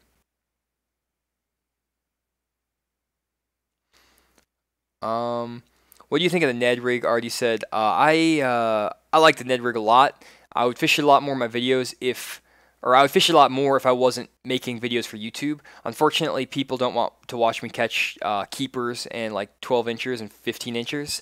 I think people probably appreciate me showing them how to catch 3 and 4 pounders. So that's kind of how I focus my videos, is trying, even if I go out and fish, if I only get 3 fish on the day, I want them to be 2.5 to 3 pound fish at least. So I focus on catching the bigger caliber fish. But if I was tournament fishing, I'd be throwing the Ned rig. I'd have one on the deck all the time because it's one of those baits where you can just go down the bank and get on like a steep bank or any sort of bluffy bank, cast it down, and you'll catch keeper Kentucky or keeper largemouth almost guaranteed on any bluffy bank you go to. I mean, it's like almost automatic year-round. You can catch a 12-inch spotted bass on a Ned rig down a bluff wall on any lake I fish around here, even like Lake Dardanelle. It's crazy. Let's see here. JT's asking, when you drop the new PV video, I literally called to cheat your umbrella rig. Got to figure out the A rig because it's really been slaying giants past few years. Yeah, the Alabama rig is insane. People, have mixed opinions on it. A lot of people don't like it. The big thing with the Alabama rig is it's all about confidence. You just have to throw it enough. It's like fishing a frog. It's like fishing a 1 ounce jig, like flipping a 1 ounce jig. It's the same thing. It's just you have to get the confidence that you know the fish are going to eat it. And I hated the umbrella rig for 4 years after it came out. And I finally just decided, you know what? I'm going to give in. I'm just going to start throwing it. And once I have, I've caught so many good fish on it. And so I've been a big believer in the Alabama rig for a while now. And, I think it's a pretty good bait. See here. Artie says, I bought a bunch of old wiggle warts. Okay, fishing. I hear they're good, but I've never done really well on them. When's the best time to use them? Probably right now. Like from March, from February through the beginning of April, that's the best time to throw them. And they're really good here on the Ozark lakes around my area. So Table Rock Lake, Beaver Lake, Ouachita, all those places. That's where they're really, really good. So I would throw that wiggle wart in those areas that I was showing you today, kind of like those rocky banks. I've talked a lot about areas that are good for wiggle warts in my past live streams. So again, I keep saying go check those out, but go check those out. And it's also, I throw that wiggle wart in the same place I throw that flat side crankbait, that KVD 1.5 flat. I just like that. I've just kind of got a lot of confidence in that KVD 1.5 flat recently. But my wiggle wart used to be my go-to bait in February and March. And I've won a ton of tournaments on that wiggle wart. Already says, am I cover the FLW Cumberland Lake event? For sure, I'll be doing that. See here, West Coast Bassin said, join the Jackson Kayak Regional Team this year. 2018 is going to be awesome. Thanks for all the info. No problem, man. Congratulations on the sponsorship, and best of luck in the kayak series. Hope that goes well for you. Let me know how it goes. Justin Cook says, what size weight do you like when you're flipping a tube and beaver in the spring? I always fish a 1/4 ounce weight in the spring, always. I don't really think it matters too much if I fish like a 3/16 or lighter, but I don't like fishing anything heavier than a 1/4 ounce. Normally, a 1/4 ounce will get into any type of cover I'm needing to get into. The only exception to that is when I'm fishing some really heavy grass and thick grass. I might fish a 1/2 ounce or even a 3/4 ounce jig, but that's only when the cover's really thick. I might even go up to like a 1 ounce punching rig, but 90% of the time you can get into any type of cover with a 1/4 ounce weight, and so that's what I throw, and I always peg it just to help that bait get in the cover a little bit better. Vinid 368 says, can I check out Candlewood Lake in Connecticut? Yep, just send me an email at fishingmoment1@gmail.com. Leave the name, the state, the county, water clarity, water temperature, and you'll be good to go. Also, I know a bunch of people have been on and off, and they may have missed this announcement, but if you are watching this video, I'm doing a giveaway for a free Quantum Smoke Series rod, 7'2" medium heavy action, which is my crankbait chatterbait rod. I'm also giving away 5 packages of lures worth $50 a piece, and this is for my 5,000 subscriber giveaway. I passed 5,000 subscribers this week, and so because of that, I'm going to be doing a giveaway. I promised that back when I had 2,000 subscribers. I thought that was going to happen in the summer. I thought I was going to pass 5,000 in the summer, but it happened way quicker than I was expecting, and so to be eligible for that, just make a comment in the video, this video, after it's uploaded. Once the video is uploaded to YouTube, go back in the video, make a comment, and tell me the best thing you've learned from this channel, something you've learned that you didn't know before watching my videos. And if you do that, you'll be eligible, and I'll be picking 6 people from the comments of this video 1 week from now, so on Friday, and I will be announcing that on my live stream, and I'll also be sending you guys, responding to your comments, letting you know to send me an email, and I'll get that shipped out to you. So again, post that comment, let me know what you think about my channel, and you'll be eligible for the rod. It's going to be a brand new Quantum Smoke Series 3 in the package, brand new. So just wanted to throw that out there. Again, I probably should have mentioned that more than one time in the stream, but let's see here. Mel says, hey Johnny, do you get my email, those Illinois lakes? I did, Mel. I I got a ton of emails. I haven't been doing as many live streams as I've been hoping I would have, and I'm only doing 3 a week. So I have everyone's emails. I've been getting them every single week. It's just tough to get through every single lake. So I'm still at the very, very, very bottom of my list, and I have a ton. But I'm hoping once I graduate here to be doing a live stream every week. So I should be able to get through those lakes, and I'll be adjusting the analysis to the current conditions and water temperatures and clarities and stuff, so no worries about that. And then see here, Larry, what's up, man?